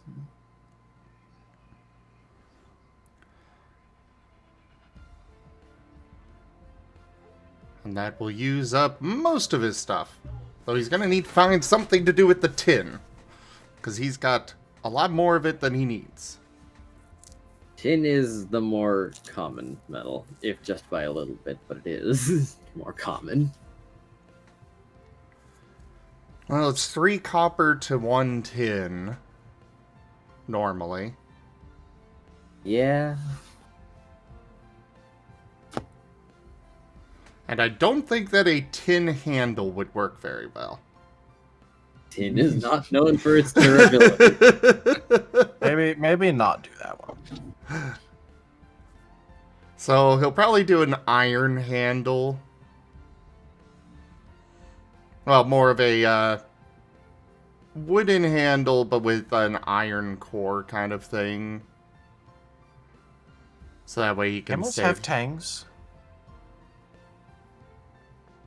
Well, yeah, but I'm just saying. That was me just wondering. Like, is it called a tang? I don't know if it's called a tang, but at least I don't remember off the top of my head. Anyway, I'll have to look into that. You could probably make some nice accessories, some nice extras with the tin.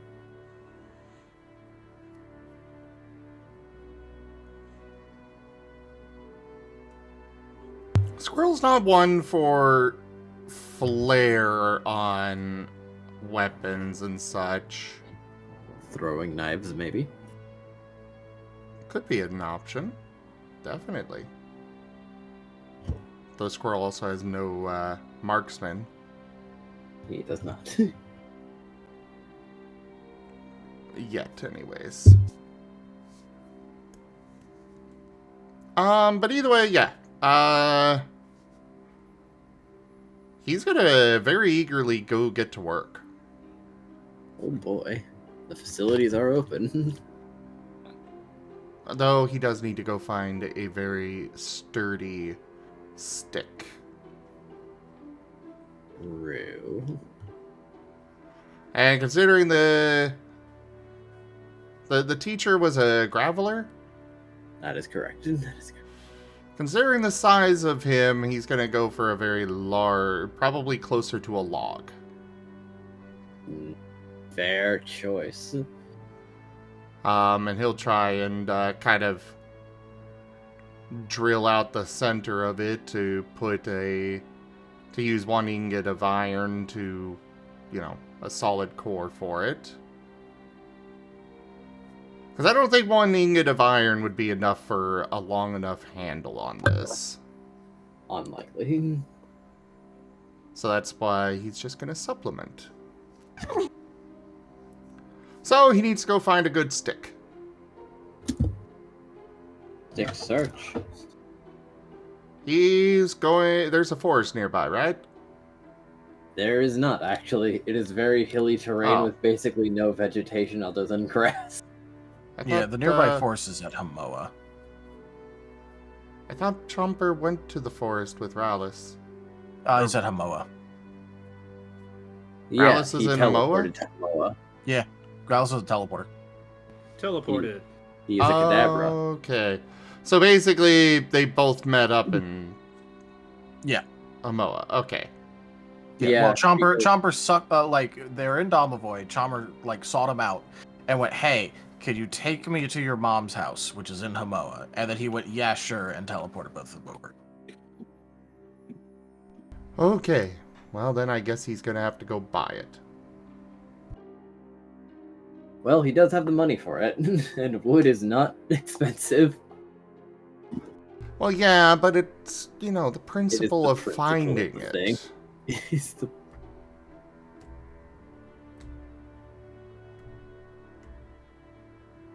Squirrel wanted to gather everything himself. Actually, better idea. Squirrel's gonna go find Rallis. Oh boy. Today, Rallis is a taxi. Yes.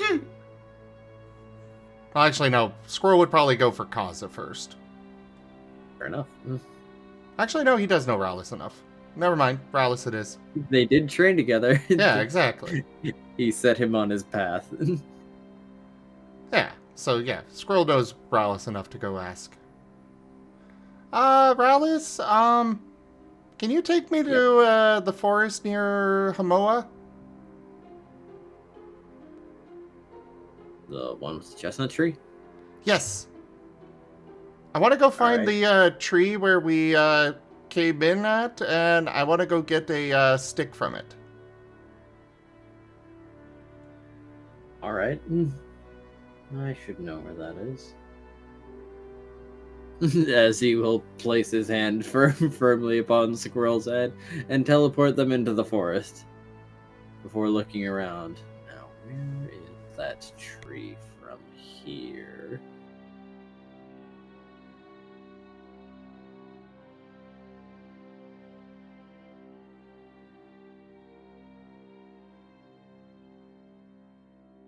Squirrel's gonna go take to the air and try and look as well. With that maneuver, the tree isn't hard to find considering it is larger than the surrounding trees. It's over there! And he takes off flying. Oh, cool. And he's gonna go look for a very sturdy branch on the tree. He has an axe ready to go.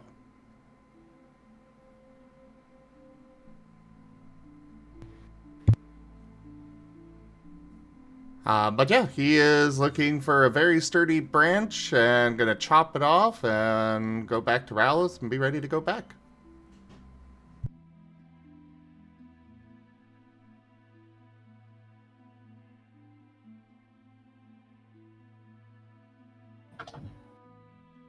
Rallis will look at it and say, like,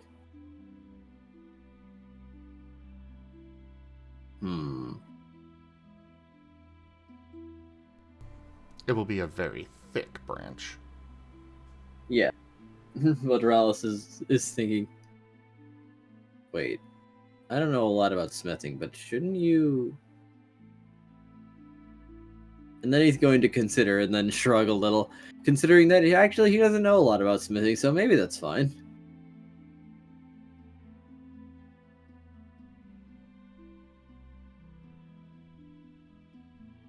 Squirrel plans to dry it out and such before he gets to work on it. Oh. So back to Damavoid they go after hefty branch acquired. I'm just imagining the whole branch is probably bigger than he is. You got a log, not a branch. He's just going into the school, dragging a giant branch behind him. Just waves at the receptionist. Where's the forges?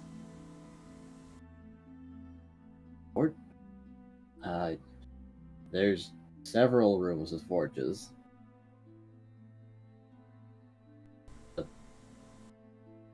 She will... Is it the same one? The school is aware of the bet, so technically they have no reason to stop you. The Also, bet? this is the same day as well. Well, So- yeah, but this is also several hours later, so doesn't necessarily mean the same one is still on duty, you know? Yeah, fair.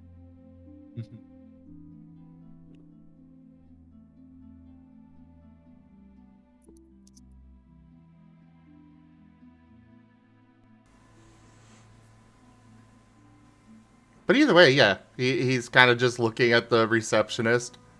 So which one can I use?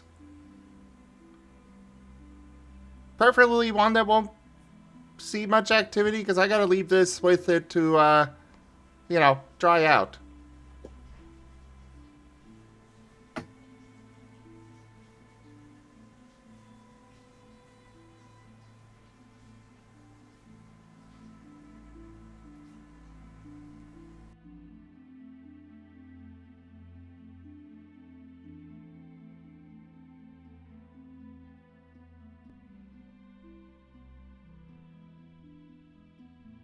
New random question: is it still seasoning if it's not exposed to seasons? What? Because it's called seasoning wood.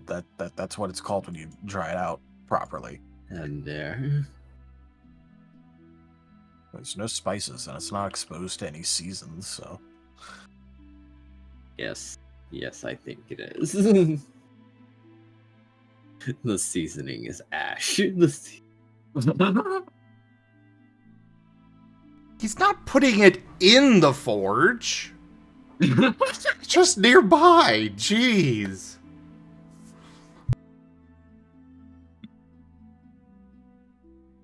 Seasoning.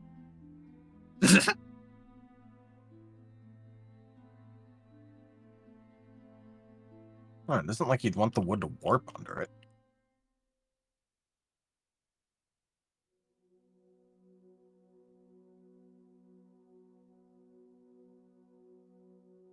I think I've broken Enja.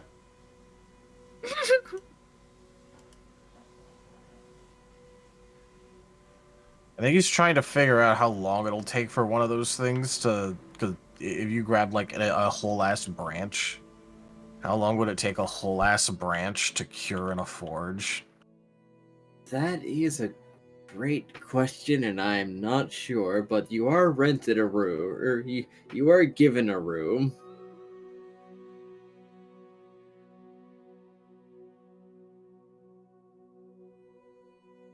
I mean, as we've covered before, time can be, actual time investment can be waived on these for the sake of fun.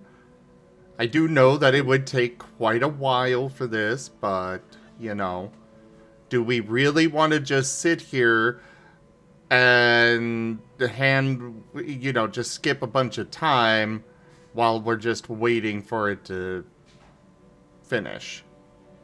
True. I'll have a definitive answer, as I do believe we're running out of time in the session. Yeah. Besides, this is a process that normally takes like months. I am my aware. God, really? Actually, Yeah, no, sometimes like- years. Yeah.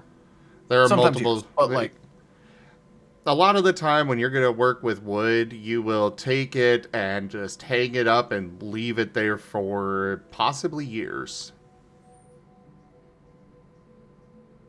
Kind of depends on the type of wood, but yeah. At the very least, you do need to wait multiple days in the right environment just to make sure it also won't literally just warp from under you instantly.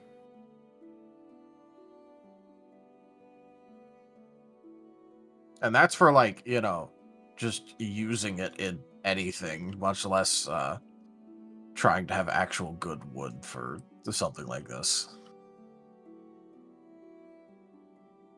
Not to mention, when it dries, it usually shrinks as the moisture leaves it, so you don't want to end up with a loose fitting. yeah, but Squirrel wasn't planning to work on it until he is certain it is very, very well dry.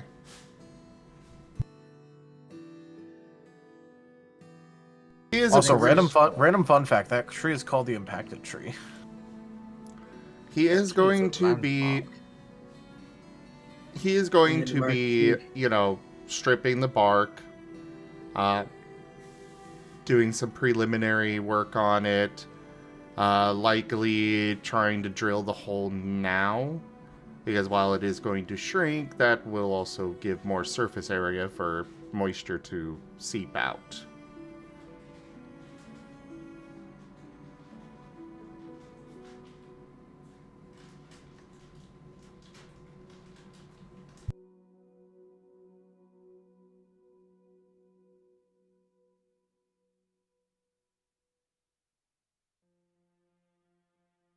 So, there is one last thing to do, as Squirrel is prepping the wood.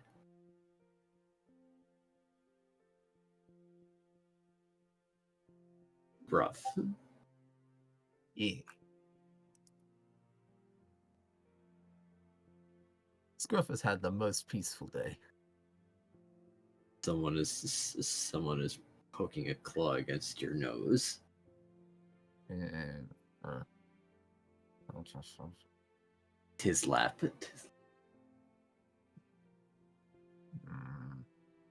Or you found this spot first? Whole house is my spot.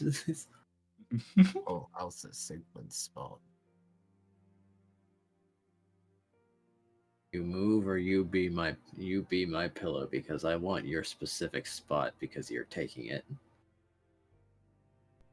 Good to know that Lap is a cat.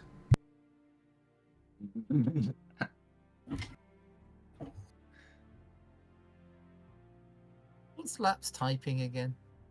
Normal. Ah.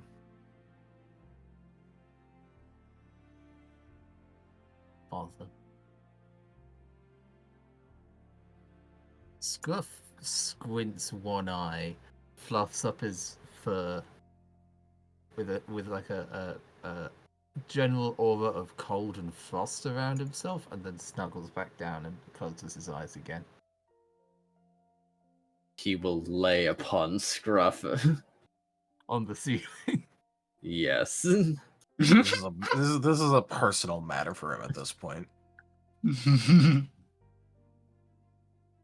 Scruff will also return the favor, by the way, using Shadow Claw to prod a claw at his nose.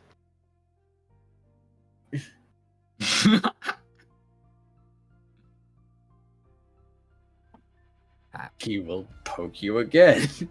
Tap, Just tap. somewhere he and this will become a passive aggressive back and forth as you just poke each other, him with his claws, tap. you with Shadow Claw. Tap tap. Tap. He doesn't even care where he's poking, he just wants to get the last poke. Tap. Poke. Tap. Poke. Tap. Poke. Scruff is petty as all hell. He's going to spawn an additional Shadow Claw. Oh To no! poke from another angle. The war escalates. Poke, poke. As he has to return a tap for every poke. It's doing it in annoying spots as well, like on the nose, like on the side of the paw, just below the ribs. Just Various deliberately making his disgruntled, stay as uncomfortable as possible. various disgruntled noises are coming from the ceiling. From the ground. This is from the ground. Suit man, the ceiling is fighting. Suit man? It's Phi. But alright, hold on. Estelle moved to get a chair and poke at this slightly noisy spot of the ceiling with the brush end of a broom. Get. Because while you were sleeping, Phi and Faye were introduced to Sigmund's house.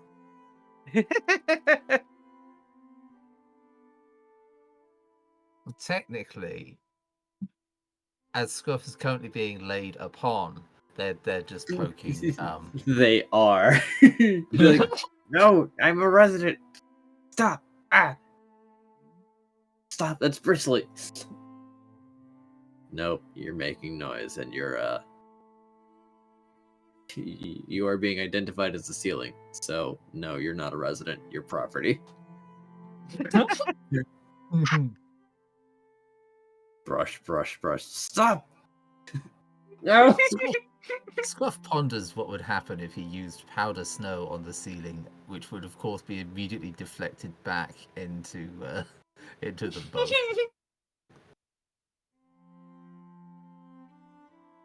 And then decides, no wait, Jumper did that. Sigmund wasn't happy. Maybe do not use moves inside the house. Eventually, Lap is forced to drop as he cannot poke and fend off the broom as Truant sets in. Ah, fuck. Thud. Oh, Does Lab Small. just drop down? By the way, welcome, he does. Hex.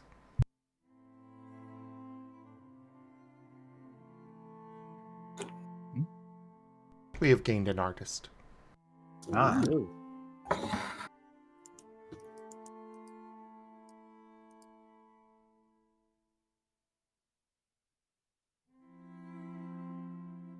So, shall we call it here then? Yes. Scruff has been discovered, but he has emerged victorious over Lap, as he is the last Yes. one remaining on the roof. Alrighty. Scruff chuckles in victory, and then whilst Lap is on the floor, pokes him on the nose.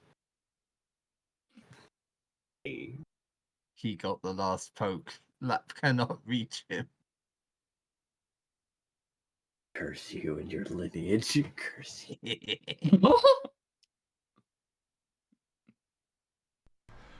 Well, alright then. Thank you everybody for joining us today for Lost in Chaos Scar. Check out our website, zgfgaming.com. We've got links for our Discord, Telegram, Mastodon, Blue Sky, Patreon, and more. They're on the website as well as down in the description below through our link tree. Thank you to my patrons, tippers, and subscribers. It is your support that keeps this channel alive and going. I cannot do this without your guys' help and your support, so thank you. Consider becoming a patron over at patreon.com/zgfgaming. It's one of the best ways to support the channel, though you can also do so by sharing the stream around, as well as coming by, hanging out, picking up packs of cards to stream loots, using our Humble Bundle partner link, or grabbing some merch over at zgfgaming.store. But for now, thank you all so much for joining, and I bid you the most fondest adieu. Bye-bye. Bye-bye. Bye-bye. See ya, dudes. Things advance. This was a fun session. Good.